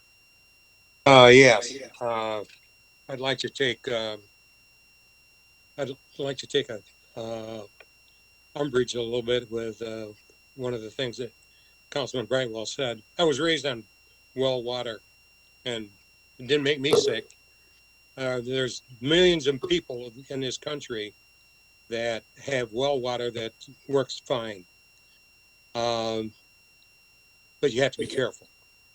The thing that I wonder is to the city administrator, is this money specifically designated for the purpose we're going to use it for? Yes, sir, and it can only be used for this. Just as a bit of a genesis, Councilman Brightwell's been a voice regarding this well for, 3 years, and then State Senator Jeremy Moss, with the assistance of his fine legislative aide, Mr. Hoskins, arranged a call, over 2 years ago, and that was the genesis of the state starting to understand San Marino well. The state is trying to get better, a stronger handle around wells, the testing standards of wells. And if you look at, Oakland County's current well system, this well is checked on a regular basis because of the size, but most private individual wells are not inspected with the frequency. And then upon installation, they're really only tested for E. coli. They're not tested for arsenic and heavy metals. So there's been the last couple of weeks, we've had a lot of internal discussions, and there will be more dialogue to come regarding future wells. But first was building a database of what we have. But, in this case, the grant is specifically for San Marino subdivision. The subdivision is to be applauded that the homeowners association has voted to accept and to connect. 100% of the residents have to connect. So they have actually voted to terminate their well for potable uses. As Councilman Brightwell has stated, they will be able to use it for irrigation. Okay. Part of one of the questions that I have, or the concerns that I have, is the folks in a city that you had already said there are about 300 people that still have wells. Now, the people in San Marino are going to have their well water taken care of at no cost to them, I presume. That is the purpose of this grant. Yes. There will be no cost to them.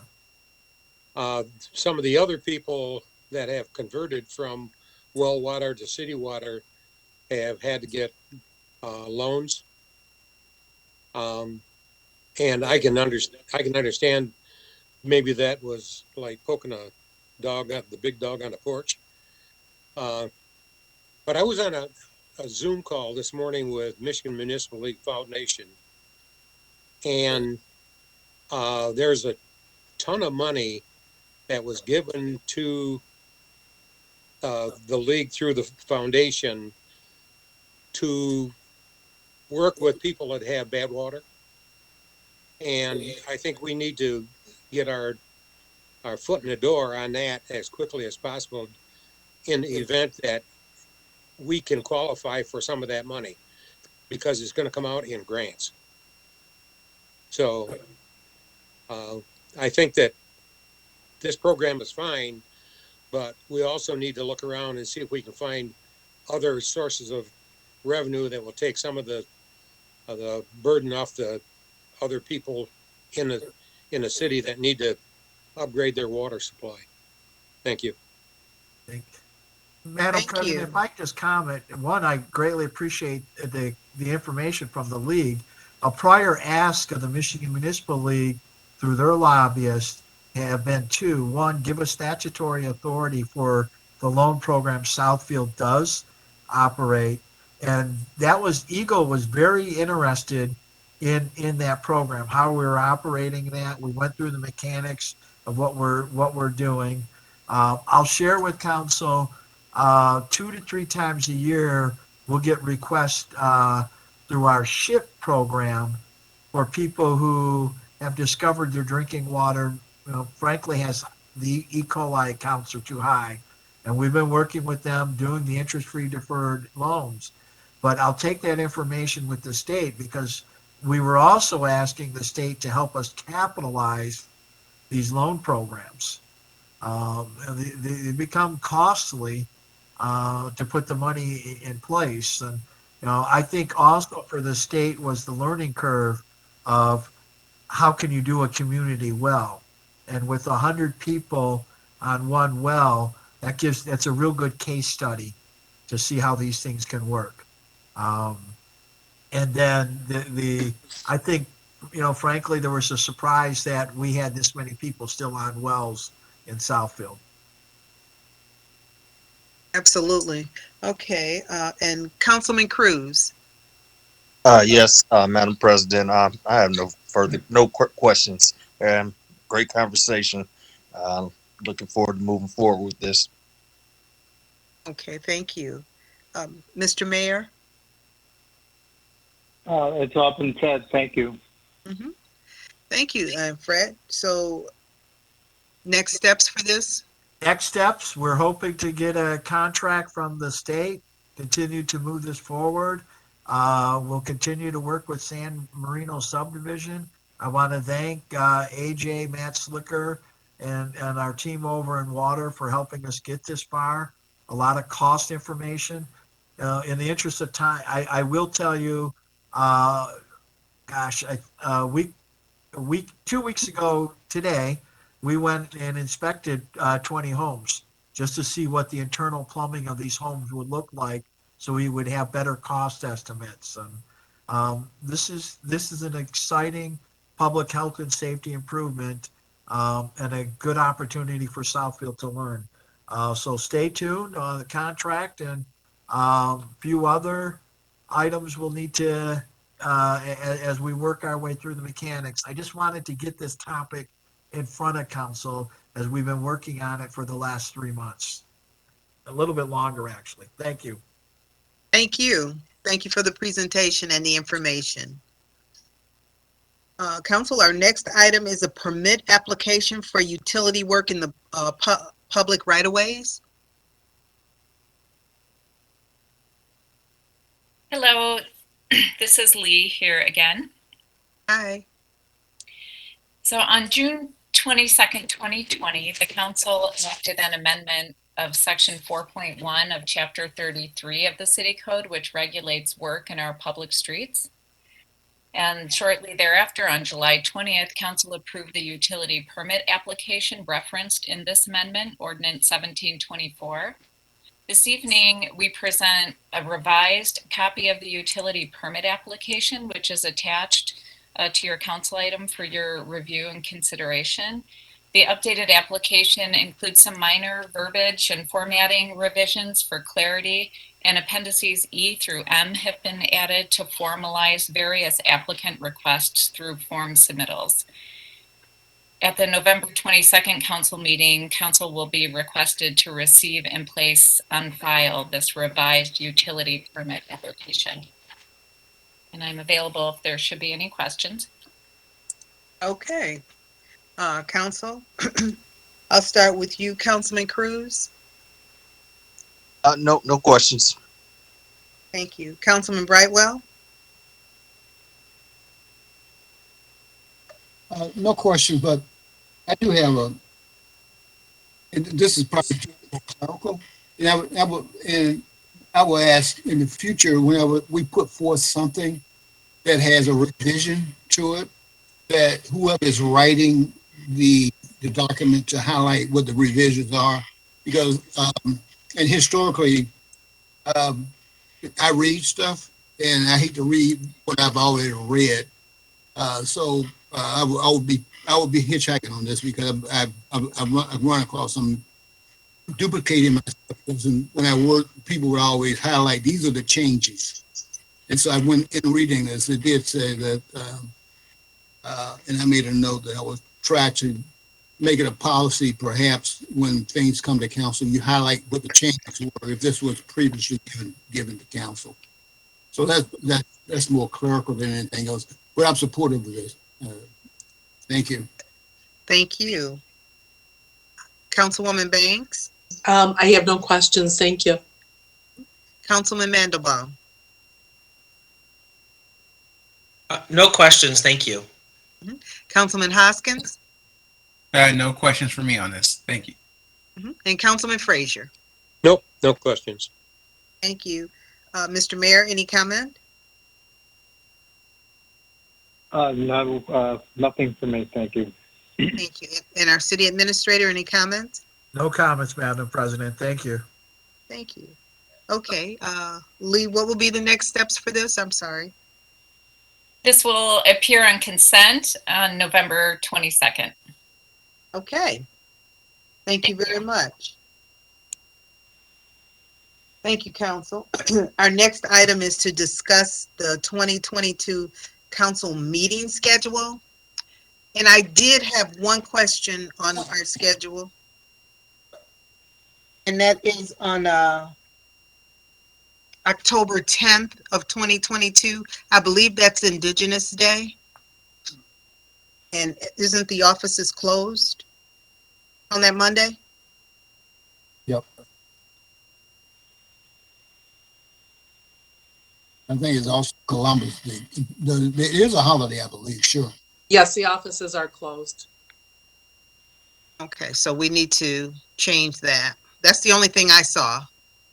And I'll run through it.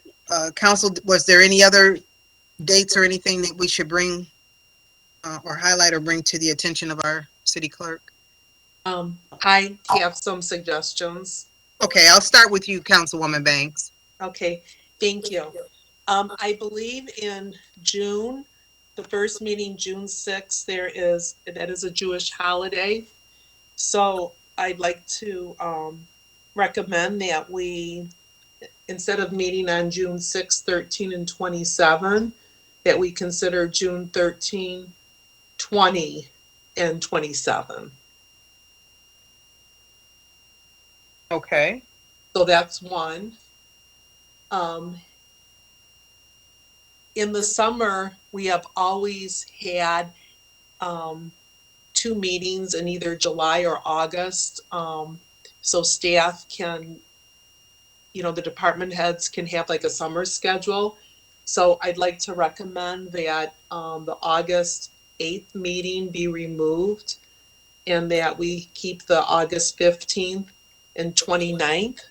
If you look at our schedule this year, we had 2 meetings, but it was in July, and I'm proposing 2 meetings in August. So that's the second one. Okay. In September, there's a Jewish New Year on the 26th of September. So in keeping with the 3 meetings, I'm recommending that we meet September 6th, which is a Tuesday. the 12th, and the 19th. Okay. And then in October, because of the holiday being on, I believe it was the 10th, I'm recommending that our meeting schedule be on the 3rd, the 24th, and the 31st. Okay. And then historically in the past, we've always had just 2 meetings in December. But for some reason, there's just like 2 meetings in November. So I didn't know if we wanted to move one of the meetings in December to November and then just have the 2 meetings in December. Yep, that's what we're here to talk about. So, yep. And then any of those months where we just have the 2 meetings, I suggest that it be a committee of the whole meeting and then also a regular meeting / hybrid meeting. Okay. So those are my suggestions. Okay. Oh, and there, Thank you so much. I do have one other. I would love to see in April, one of our meetings designated strictly to budget. We used to do that in the past, and I don't know how this council feels, but, you know, I don't know if we could do, example, like April 11th as just a budget meeting, and then keep a committee of the whole meeting and a regular meeting / hybrid meeting for April. So make it like a budget study. Correct. Meeting. Yeah. And that's the only item that we will be discussing.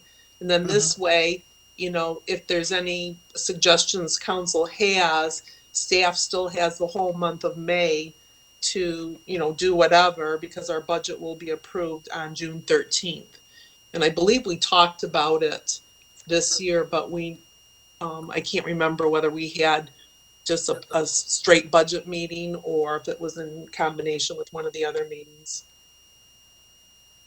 Yeah, Councilwoman, we had said that we would schedule a special meeting for that, the budget in particular, closer to the date because of people's work schedules, but we can add it. So my suggestion is for April to have a committee of the whole meeting, have the 11th a special budget meeting, and then the 25th have a regular meeting, hybrid meeting. Okay. Madam So President. I don't know how the rest of the council feels. Right. I was going to say I'm going to go around the whole council and get everybody's input on the calendar. That way, and then we can, you know, give the suggestions to the clerk. Thank you. Thank you. Councilman Brightwell.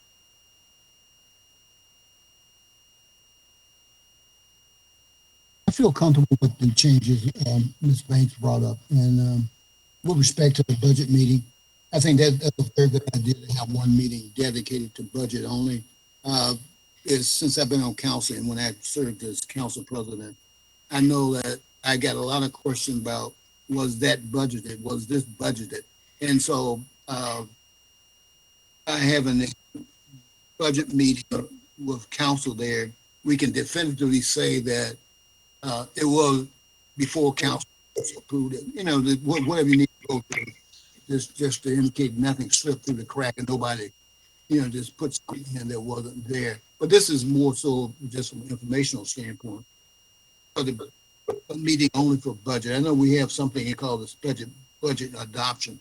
30 minutes, that's not a meeting, that's more of a cursory approving what was there. So if there's a meeting that's dedicated to budget, then obviously I'm coming from my finance background. It would serve council well, and it will serve the city well, and it also will serve the departments that are actually asking for the city money. So it will serve everybody well, to be well versed on what we're approving. The other items, I think Ms. Bank kind of covered them, the holidays and also the recognition of the time for staff for mental health and recuperation, or just to be able to do relax. It's for the jamming them up. I understand that what staff needs to do to support all the meetings for council. So otherwise, those are my comments. I'm supportive. Thank you. Thank you. Councilman Cruz? Yes.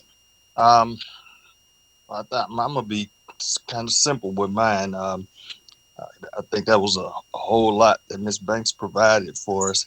I would just keep it myself to anytime council meeting conflicted with a religious holiday of any sort, that we try to make that change, because we need to be accommodating of all ethnicities and religions in the whole city, because we have a lot more um, um, than we think, probably. So I would keep it to that and not get into moving other dates around. The only thing I would do, is I think we should only have 2 meetings in July and August, to be honest. Just as was stated, to give people a mental break. Once we approve the budget in June, it kind of gives us a little downtime in July, and we could use a little bit in August too before it really revs back up in September. So those would just be my 2 suggestions. Thank you. Thank you. Councilman Frazier? Yes, I'd like to ask Councilwoman Banks a question. Could you repeat the days in October that you're recommending? The days in October would be October 3rd for a committee of the whole meeting, October 24th for a regular meeting, and October 31st for the regular meeting, hybrid meeting. October 31st is Halloween. That's correct, but I didn't think very many of us had trick-or-treaters, so we have met on Halloween before, so. Hopefully COVID-19 will be done. I usually get somewhere between 130 and 140. Wow. Not this year. Wow. But whatever the rest of the council wants, that's fine. More candy for me. We could always have the Tuesday instead of that Monday. Correct. Well, that would then be November. No. I meant Tuesday the 11th instead of Monday the 10th, since the 10th is the holiday. Oh, No, 31st. That's true. 31st is Halloween. No, I was going. You're talking 2 about weeks. indigenous. Yes, since I was going back to the original. Yeah. That's and true. We could do the Tuesday, and then that way we won't have Halloween at all. But that if you're talking about the 11th, that also happens to be a Jewish holiday. Oh, okay. Sorry. Then don't do that. Well, as far as Halloween's concerned, that's not the hill I want to die on. So Okay. whatever we pick. Okay. And Any other comments? Any other comments? comments? There was a proposal to move the meeting back to June 20th, and June 20th is a federal holiday now, which is Juneteenth, and I think should be acknowledged as well. Absolutely. Okay. Okay, but I'm going to finish going through council, and then we can come back and, because we were doing a lot of dates being thrown around. I shouldn't say that, tossed out for review. Were you complete, Yes, Councilman Frazier? that's it. Okay, thank you. Councilman Hoskins? Yeah, I didn't have an issue with Councilwoman Banks's suggestions. I think the only thing now is something in June with Juneteenth, if we're not going to do one of the meetings during that month. I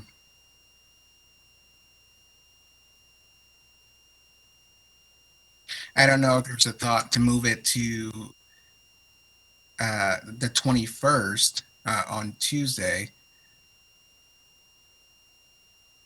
Also, much like Councilman Frazier, is not the hill I want to die on, but yeah, I'm willing to make accommodations for that holiday. Okay. Okay. Any other comments?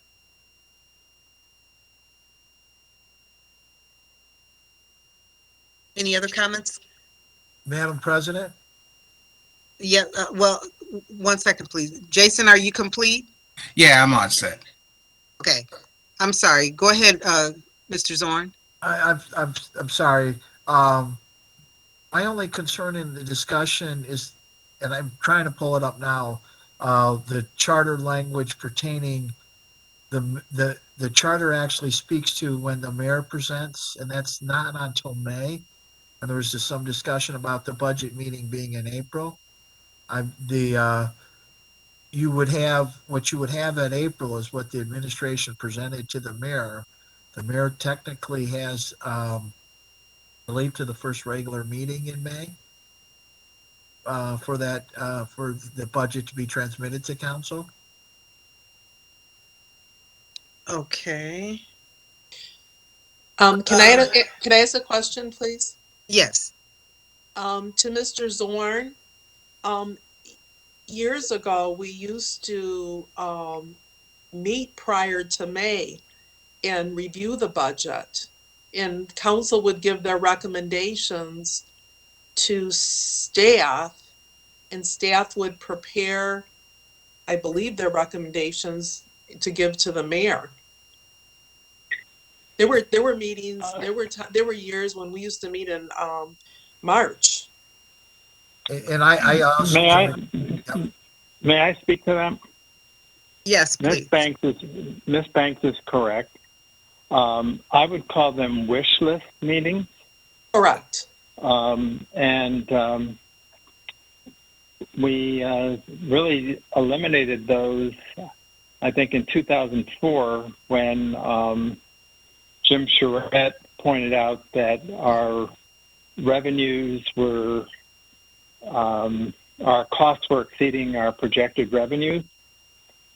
So we very correct. We used to have a meeting before the budget was presented to the mayor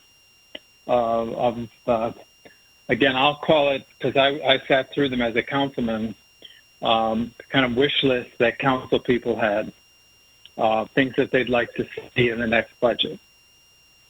Some of them happened, some of them didn't. Okay.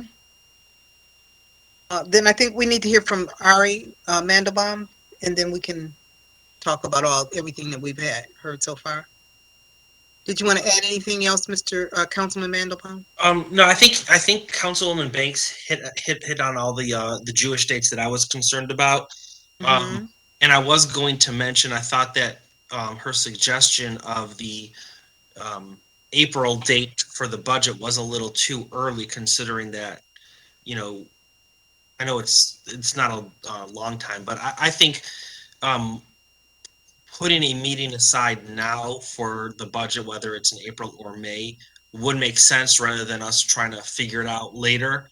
You know, we can all prepare for it. But other than that, I think that I'm okay, and I'll just make sure that Councilmen Frazier and Hoskins stay away from any hills. Okay, so Madam Clerk, you heard all of our comments and everything. What would you need from us? Because there was a lot of dates and stuff thrown out there. I have the dates that were proposed. I just need the consensus from council. I talked to the city administrator Zorn today, and because the calendar has to go into publication, we would need a Rule 10 tonight to approve this calendar. There's the 2022 meeting schedule to move that forward for our calendar. So based on the recommendations, the noted changes that were presented was that June 6th was a Jewish holiday. So the initial proposal was moving the meetings to June 13th, the 20th and the 27th. However, June 20th is Juneteenth. So would that meeting go to June 21st? Is the first question. I would say yes. Council, do you have any issues with the June meeting being on that Tuesday, the 21st? Is City Hall open on that day? On the 21st? Correct. No, on the 20th. It shouldn't be. It's a federal holiday. Well, If- to Mr. Zorn. Madam President, we will most likely be closed. That's a subject of some collective bargaining right now. And this conversation is really putting us, the administration, in an awkward position. But we strongly believe we most likely are going to be closed. The difficulty whenever we have a holiday like that, or any holiday,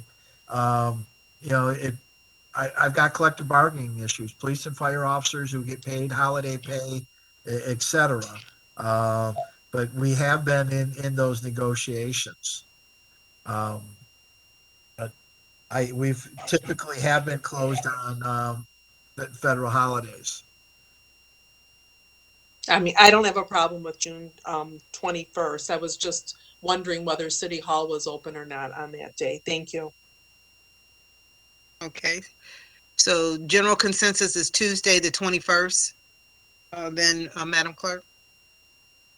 And there was conversation about July going down to 2 meetings instead of 3. And I need a decision by council on that. I think it was July and August that they were talking about. Correct. Okay.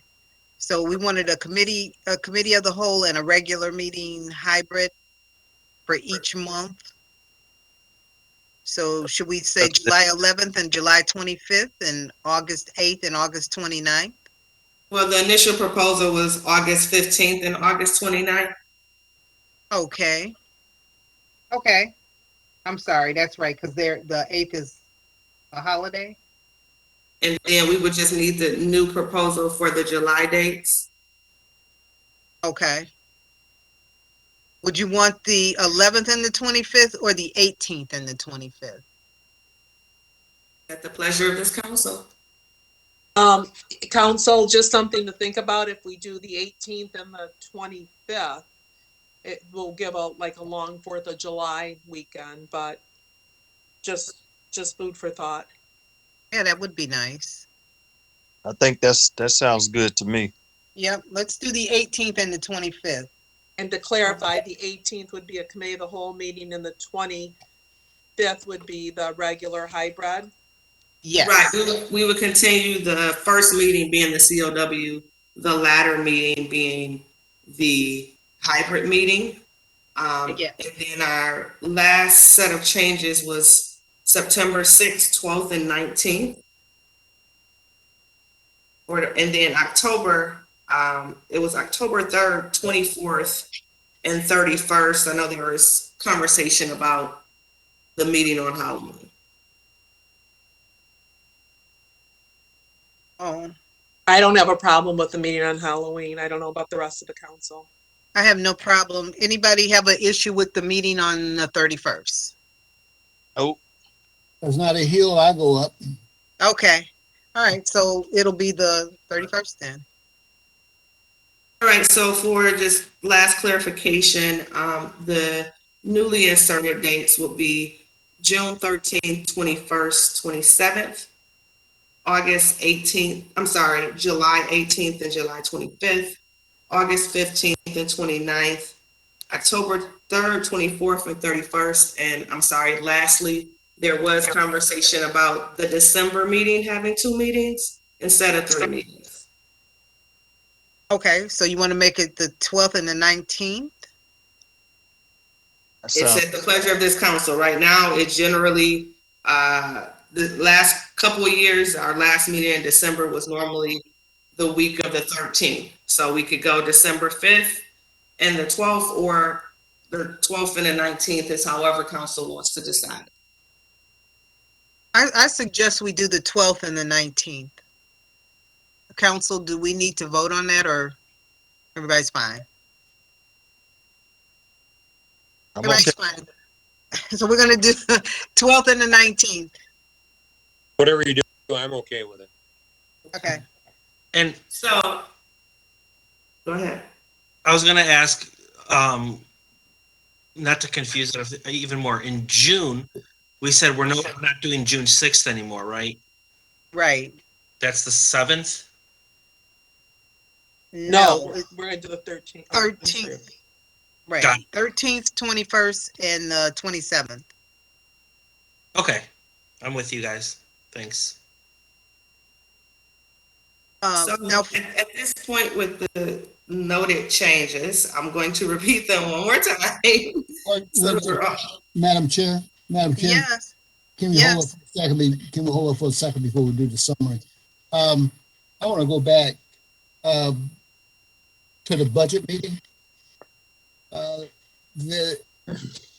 Historically, I think Southfield was a little more corporate oriented historically. When you had those, where I came from, you always called the department head and people let you know what they wanted to budget on, and it was decided by management what everything would eventually be.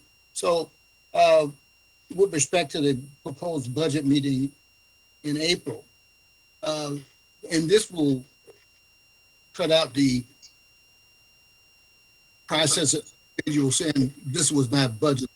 And if we can put in a budget meeting for the full council to discuss the budget, and it might be, well, in essence, everything will be pretty much discussed. There's a final decision made about what would be in the budget. And individuals, theoretically, they had to justify the budget. You don't just come talk about it and you get it. You have to justify it from a standpoint of what is the benefit to the city of Southfield by this particular budget item. And I think behind the scenes of when Fred and his group and also are putting things together, that is what they go through. But in this way, council will get into the process of determining, also have a finger in the pot of what is beneficial to the city of Southfield, as opposed to having a 30-minute meeting, which is just glossing over everything. So I think a budget meeting specifically would be beneficial to the citizens of the Southfield, and also for council. Council will have a say-so in what these items might come down to, or why they are in the, why we are spending money on it. And that's the rationale for having a budget meeting with council involved, as opposed to a 30-minute session, which is just to adopt it, and you really don't have time to go through anything. I think we tried, for the last couple of years, we tried to look at the detail, but we just didn't have time because it was not allocated to council to get into the detail of what was involved in the budget. Okay, so are you saying you want the budget meeting in April, the budget study meeting in April? Because that's the way we were talking about doing it. Yes. Madam President? Yes. Section 8.3, the charter, the mayor doesn't transmit the budget to council till May. Now, I do recall in my 13 years here, one year where we did have the pre-meeting. My staff, we start putting the budget together in December. If we were to have a session for council to have input regarding the general direction, I would suggest that it be very early on, and probably early January, as to where the budget's going. But the process is the administration presents the budget to the mayor by April 1st, and the mayor then presents the budget to city council the first council meeting in May, as prescribed by council. And I could pull out in old agendas where we had that one meeting because I specifically remember the top goal of that meeting ended up being the Berg. Well, but I think I just want council to have a better say in what is being spent. That's my understanding. We can do it in January. We can clearly do it in January, but that 30-minute session is not enough time for council to go over the budget of the city. And this is really, we would have a more hands-on with respect to what is being spent, as opposed to people asking me, was that budgeted? You know, that was budgeted. And so if we can have it in April or have it in January. Right. We can put something together in January. That'll be fine. And let me just point, the administration is happy to spend as much time as council would like. During my tenure here, I've seen that over a 3-night. I came from a community that it was the entire month before the budget was adopted, with each department presenting something. We were in 3-4 nights a week. We're happy to accommodate whatever council would like. I'm just pointing out the outline in the charter. And I think if you influence early on as staff puts the budget together, I'll also point out that is the purpose of your planning documents as well as your capital improvements plans. Why we adopt annual CIP sheets as well as have a 5-year plan. And also note, council, that we've always, it just hasn't been the 30 minutes. For the last 4 years, we've had special meetings for the budget. They were special meetings called the last 4 years at the very least. We had special study sessions that was earmarked specifically for the budget with Austin and his team. I would just, if I may point out that we're really talking about the discretionary, I'll call it discretionary, but the small percentage of the budget that isn't tied to positions, salaries, and benefits. So that in the past, there hasn't been a lot of wiggle room for things that are not committed directly tied to personnel costs. I think you need to move one way or the other, Mayor, because you're cutting out so much we can't understand. Well, I'll repeat what I said. The majority of the budget is tied to personnel costs, salaries and benefits, and obviously positions. So there isn't a lot of wiggle room. You're talking maybe about 15% of the budget. And then, in the past, the priorities have been facility maintenance projects, which we have many, as well as the road dollars. Okay. I agree. Let me just sit back on that a little bit. I agree there's discretionary money, but that discretionary money adds up. That's why I brought up fleet management. We were spending so much money on vehicles, so there's a discretionary there.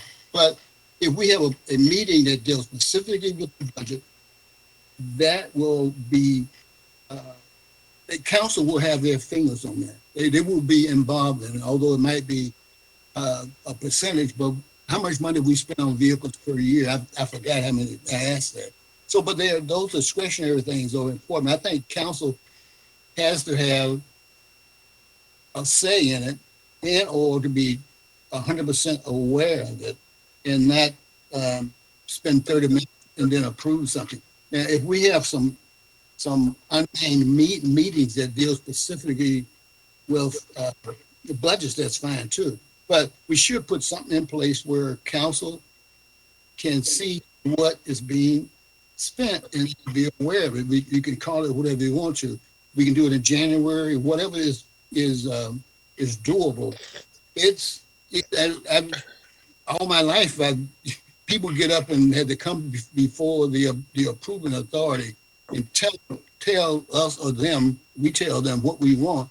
And obviously the approving authority eventually get around to telling us what they want us to do. So, but that's the way a council, I feel that council should really be involved in looking at the full scope of what is being spent. Madam President, Yes. I'm sorry to interject. I forgot what we were talking about. I thought we were approving the calendar. Well, we're trying to set the budget study, But can we do either that? April or January.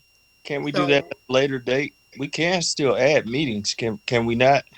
Yes, we just agreed that we should have one, that's all. They were just trying to determine if it should be April or January. But to your point, yes, we can add it.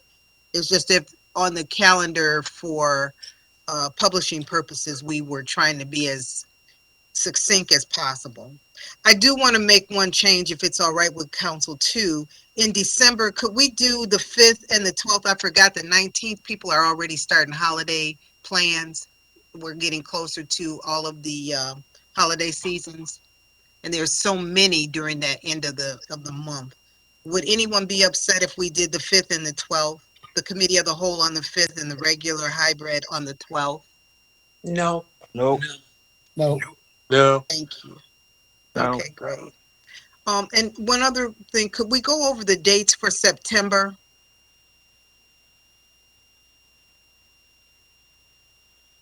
The dates that we'll be meeting in September? Dates for September was September the 6th, the 12th, and the 19th. Okay, Those were the proposed dates by Councilwoman Banks. okay. And And we then we agreed, also will add that just for the calendar's sake, the November 21st meeting would be a hybrid meeting. yes. And also just for, to get this moved along, we will agree that we will be having a budget study meeting. Just have a complete meeting set to nothing but the budget. And I don't know if you want to have it in January or April, but we will agree that we will have that. Yes, Yes. I support that. Okay. Will that help you with the calendar, Madam Clerk?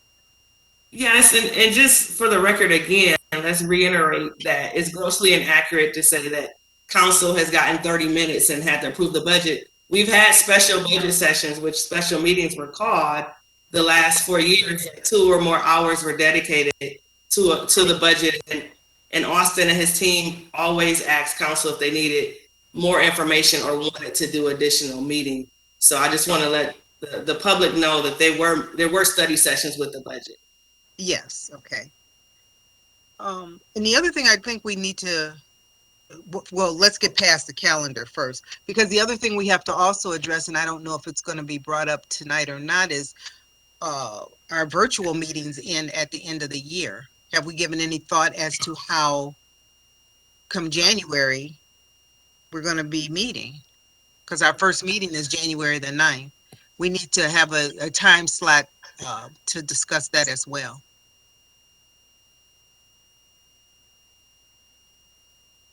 I guess what are our options? Is legal on? Unless you know, Madam Clerk, what the updates are. Can we approve the meeting schedule first? Yes. Yes, can we? Yes, absolutely. Council President Pro Tem Mandelbaum. Absolutely. Can I have a motion? This is Councilman Mandelbaum. I'll make a Rule 10. Support. It's been moved by Councilman Mandelbaum, supported by Councilman Cruz for a Rule 10. Madam Clerk, would you please call the roll? Mandelbaum, Yes. Taylor, Yes. Banks, Yes. Brightwell, Yes, Cruz, Yes. Frazier, Yes. and Hoskins. Yes. Madam Chair, I'd like to make a motion that we approve the 2022 council meeting schedule as discussed with all the changes. Support. It's been moved by Councilman Mandelbaum, supported by Councilman Cruz to accept the 2022 City Council schedule as discussed with all the changes. Madam Clerk, would you please call the roll?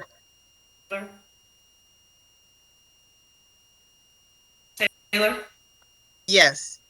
Banks, Yes. Brightwell, Yes. Cruz, Yes. Frazier, Yes.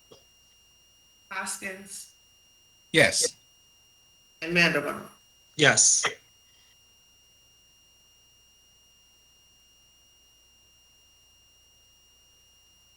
Madam President, Yes.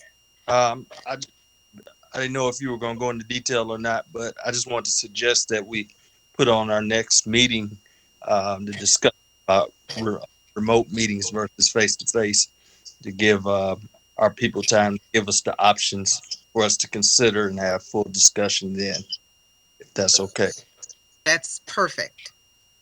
Give everybody time to think about it and then we can discuss it. It'll be on our next meeting, which will be on the what? The 15th? No, not on the 15th, on the 22nd. We'll want to talk about it on the 22nd of November. Correct. Okay. Is that our hybrid meeting? Yes, okay. Yes. Uh-huh. Thank you. Yep. All right, our last item before communications is a discussion of election of city council officers. And we're just going to discuss or put names out there for the various offices. We cannot, the clerk informed us that the straw vote is not a legal action for us to do at this time. But we're just putting out there to give you a consensus or get a feel for who wants to do what. So I'd like to be the first to throw my name in to remain as your council president to go into next year. This year has been very challenging, as you all know. This is the first one I've had to do totally remotely. And it's been a lot of fun and a lot of challenging in a lot of ways. And I just feel like there's a lot more that I could still learn and do. And I'd like to continue to serve as your council president. So please consider me for this position. Anyone else? This is Councilman Mandelbaum. I would like to continue to stay on as pro tem. As you mentioned, I think it's been a challenging year. Everything done remotely, and I think we still have a lot of work to do and get done, and I'd like to continue in this role. Thank you. Anyone else? Good. Councilwoman Banks? Yes. While we're not voting, I support both of you. Thank you. Thank you. You're welcome. Can we make nominations? Yes. I would also like to nominate Mr. Councilman Brightwell for President Pro Tem, if he's willing to do it. I'm willing. Okay. That's another name for consideration. Any other nominations for consideration? Okay. Well, we got food for thought, everyone. Thank you. Our next items will be communication. So we have our standard speech where we're following the council's has established the following rules of procedure for all speakers: that no speaker shall make personal or impertinent attacks upon any officer, employee, or city council member or elected official that is unrelated to the manner in which the officer, employee, or city council member or other elected official performs his or her duties. No person shall use abusive or threatening language toward any individual when addressing the city council. and any person who violates this section will be directed by the presiding officer to be orderly and silent. If a person addressing the council refuses to become silent when directed, such a person may be deemed by the presiding officer to have committed a breach of the peace by disrupting and impeding the orderly conduct of the public meeting of the city council, and may be ordered by the presiding officer to leave the meeting or their mic will be silenced. Now, with that being said, Madam Clerk, please open the lines, or please raise your hand or *3 so the clerk can recognize you. Madam President, we have a number of people this evening, so bear with me as we get the first caller. To be recognized. I think it's Gerard Mullins. Good evening. Good evening. My name is Gerard Mullen, Southfield Citizens Oversight Committee, Post Office Box 155, Southfield, Michigan 48037. Madam President, tonight I wish to talk about Chapter 7. Chapter 7 in the Southfield City Charter. Chapter 7 is entitled Judicial Division, which describes in great detail the Southfield Municipal Court System. This description takes up to 10% of the total content of the Charter.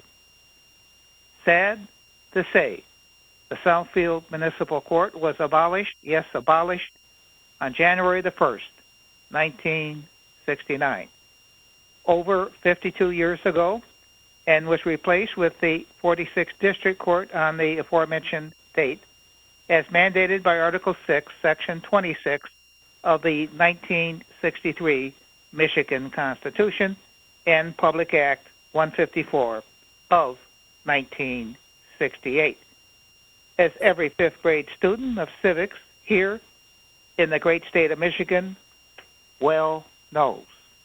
And to top it off, Madam Chair, please check out your very own outdated charter, the 5th edition, that is the latest edition, published in the year 2014. And please, Madam Chair, focus on the 5 pages. Count them. 5. Uno, dos, tres, cuatro, cinco. 5 outdated pages. In a word, Chapter 7. The court chapter, all about an abolished court. Check it out. Check out page 29 through to and including page 33. 5 pages of 100% of useless verbiage. Verbiage that belongs in the ashes of history, but not in the Southfield City Charter. After 52 years, it is about time that you folks here on this City Council wake up and do your job, and also do yourselves a felicitous favor and delete Chapter 7 from your outdated charter, along with the many other outdated items, by creating a charter commission under the authority of Section 18 of the Home Rule City Act of 1909. Thank you. Thank you.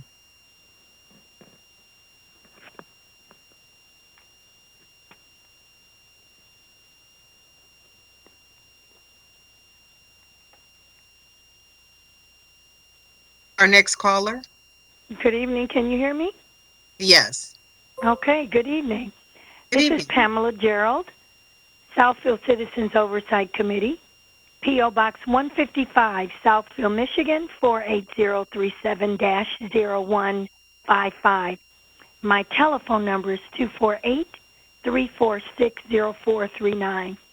First of all, I want to give a shout out to our Southfield Police Department, and we had our fire department there, Moms Demand Action, Kroger, and several other nonprofit groups at our recent trunk and treat that was held on Saturday, the same day as the Michigan State and the U of M football game.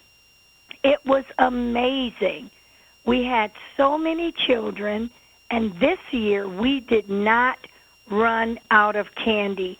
I want to say thank you to all the advisory board members.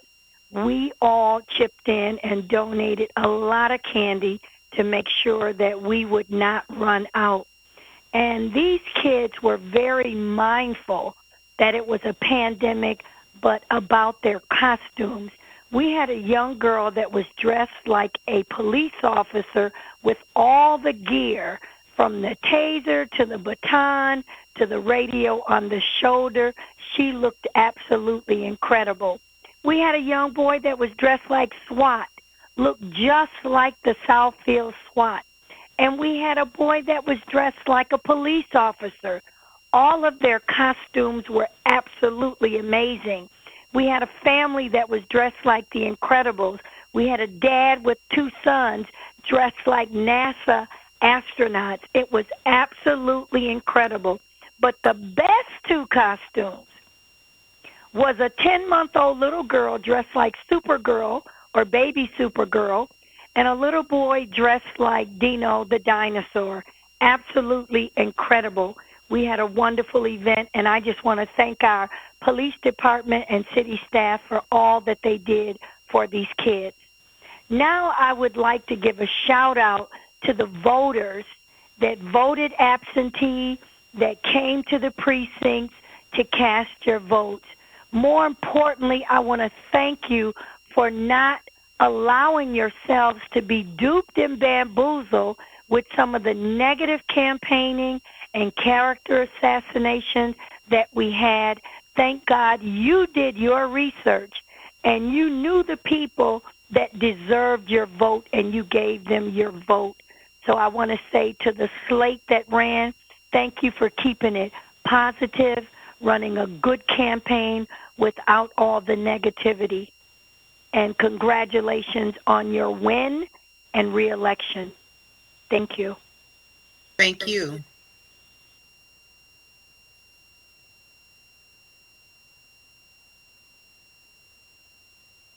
Caller number 4.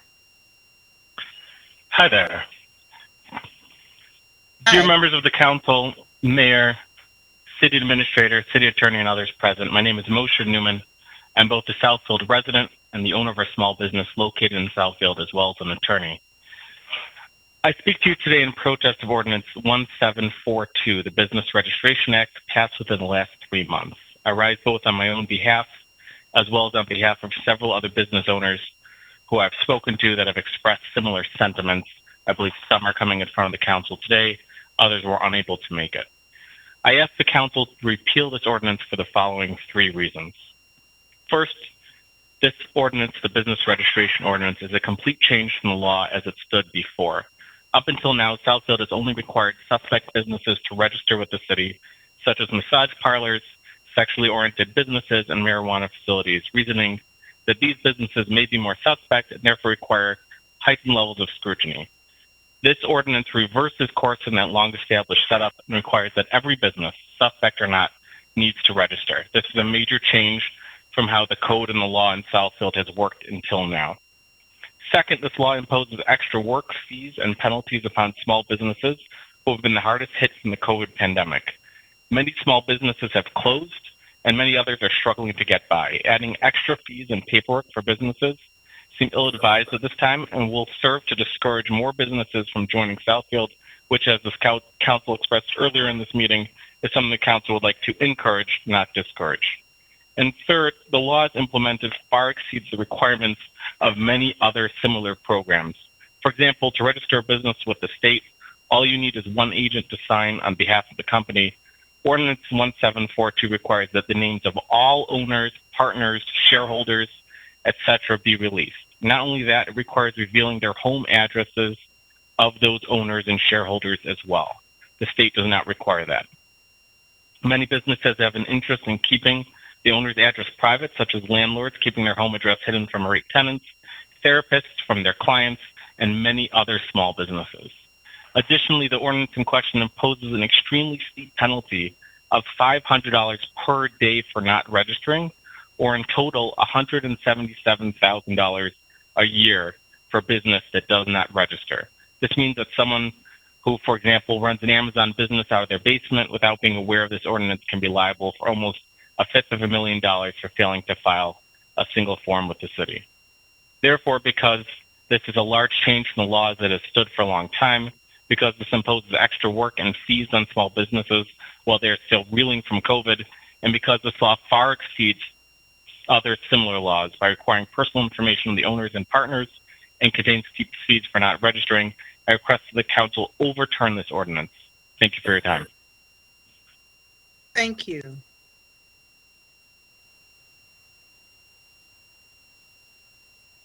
Caller number 16. Good evening. My name is Aaron Saltzman. I'm a small business owner as well as a resident in the city of Southfield. I too am here to echo the comments of Mr. Moshe Newman, and I'm requesting the overturning of the city law number 1742. Thank you. Thank you.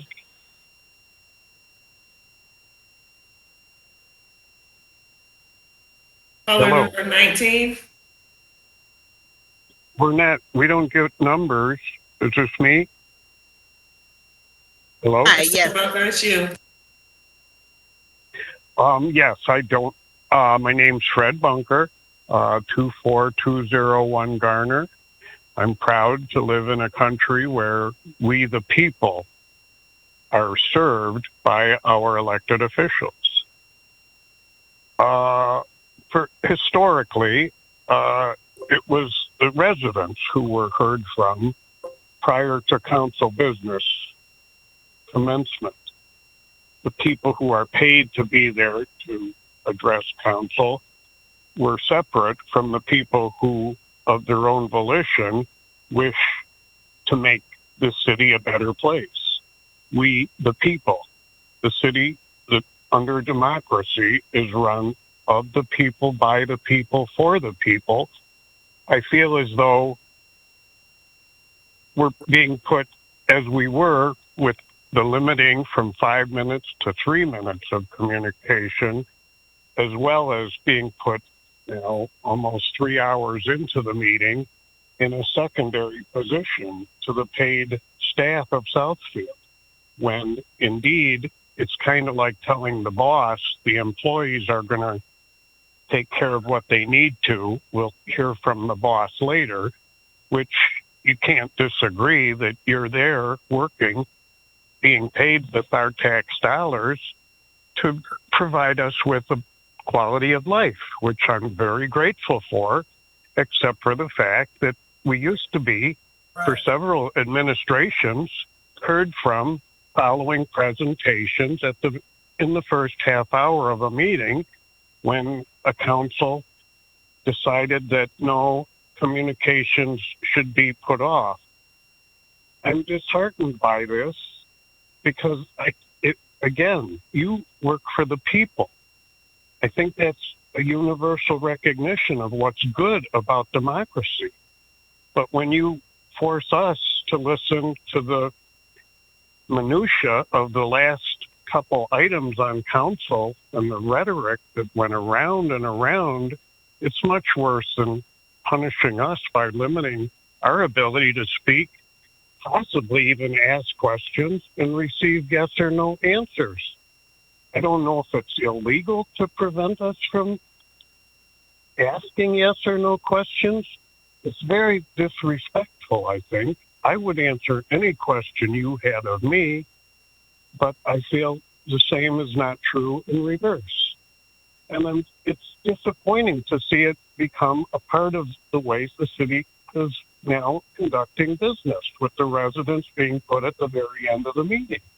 We pay taxes longer than anybody else.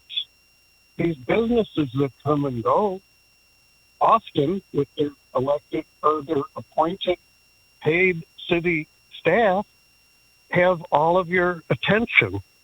By the time 2 or 3 hours has gone by and I have yet only 3 minutes, I cannot put thoughts together, let alone ask whether or not yes or no, precedent stands in this city regarding one issue or another.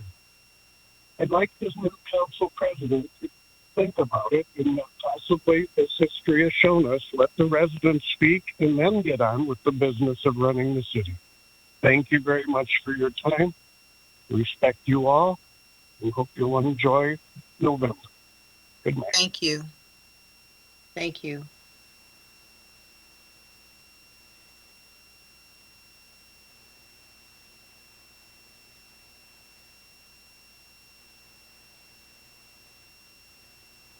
Caller number 14, they may have already spoke. Their hand is still up. Hi, am I on? Yes, hi. Hi, my name is Naftali Newman. I'm a small business owner in Southfield. I just wanted to reiterate. Sir, I'm sorry? you already spoke this evening? No, I didn't. That was actually my brother. We just sound very similar. Oh, okay. I'm sorry. Thank you very much. Sorry Not a for problem. So, interrupting. my name is Naftali Newman. I'm also a small business owner in the city of Southfield. I just wanted to reiterate what my brother and another member of our community has mentioned about Ordinance 1742. It is something that we think is not useful or helpful towards businesses in the city, and it's something that I would strongly encourage for you guys to strike down. Thank you very much. Okay, thank you.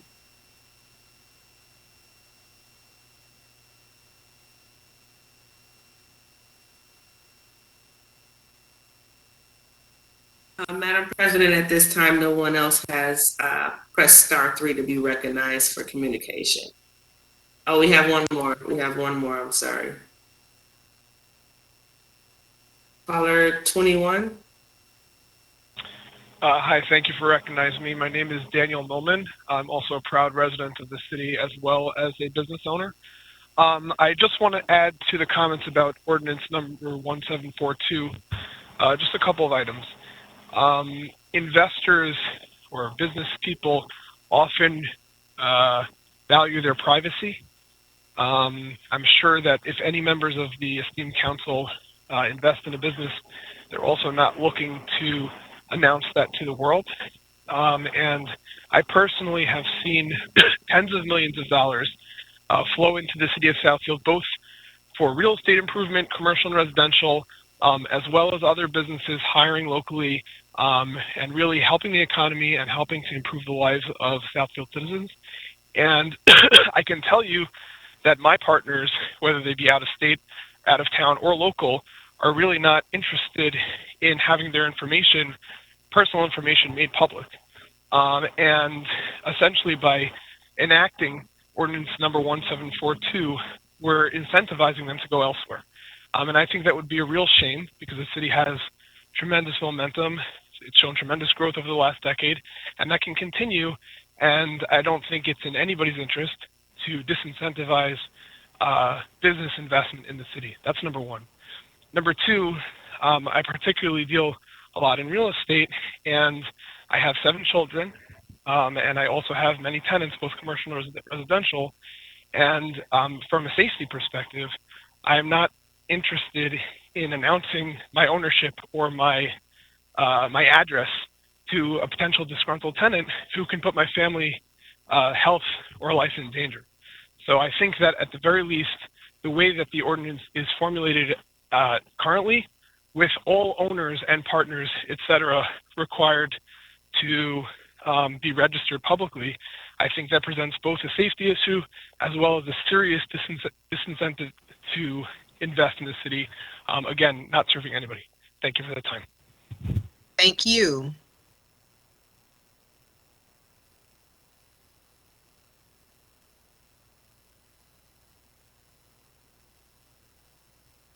Madam President, I think that concludes everyone that wanted to speak. And just remind people, once you get done speaking, if you could press *3 to lower your hand. Okay. Madam Chair? Yes. Since we had a number of speakers on this ordinance 1742, can I ask our city administrator to respond to some of the comments that were made? Okay. if you don't mind. Oh, no, I don't mind.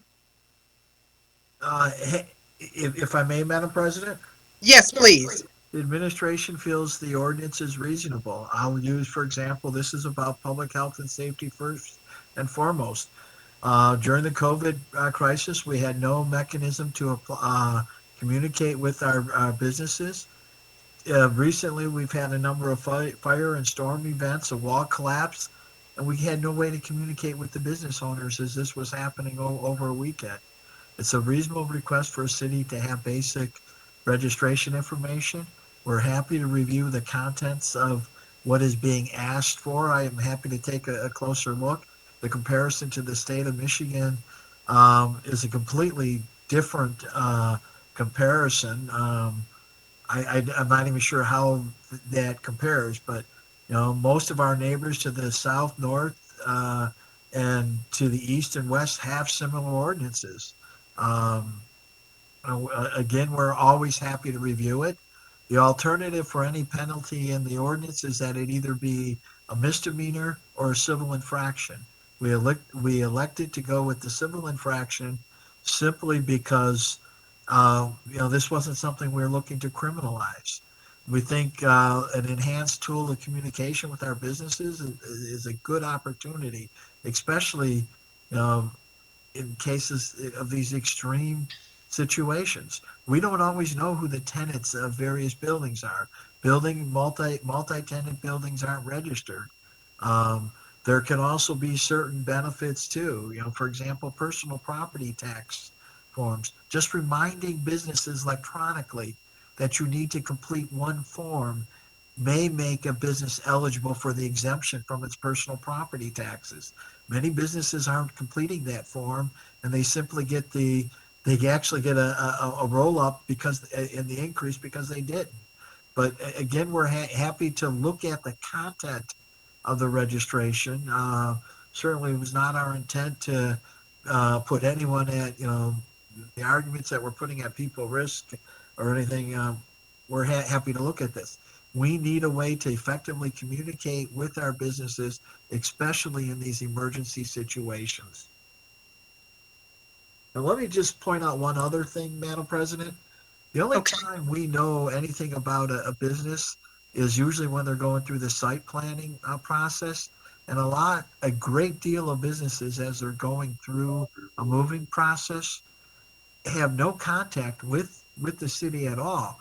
And from a matter of public safety, it does help to know who's in what storefront or who's in, who's the tenant in a multi-tenant building.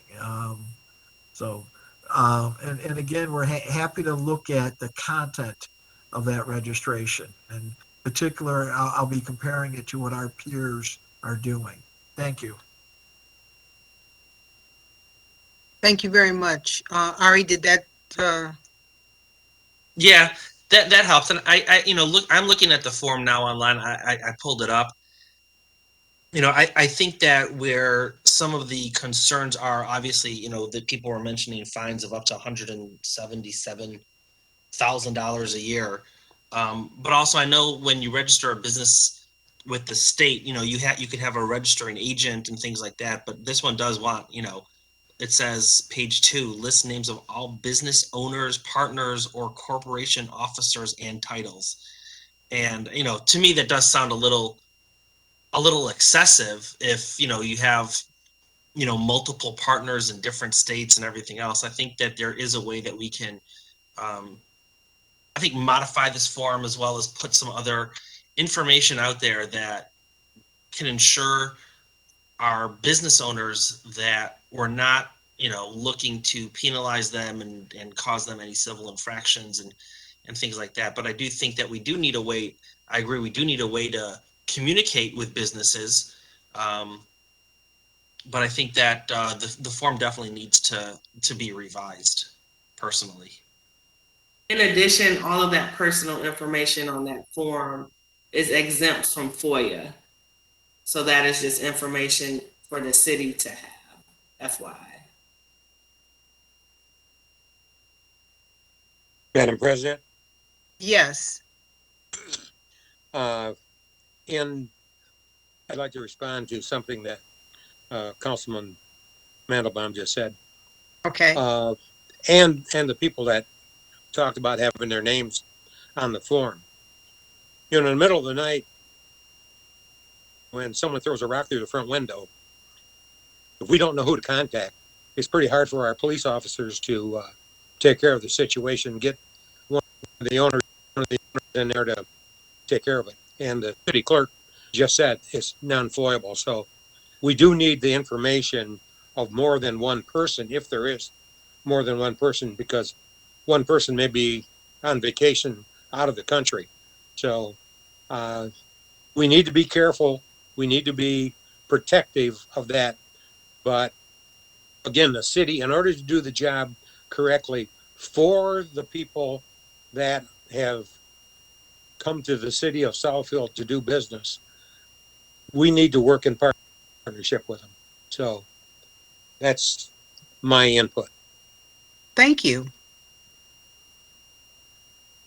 Is there anyone else that wanted to make a comment before we conclude our business tonight?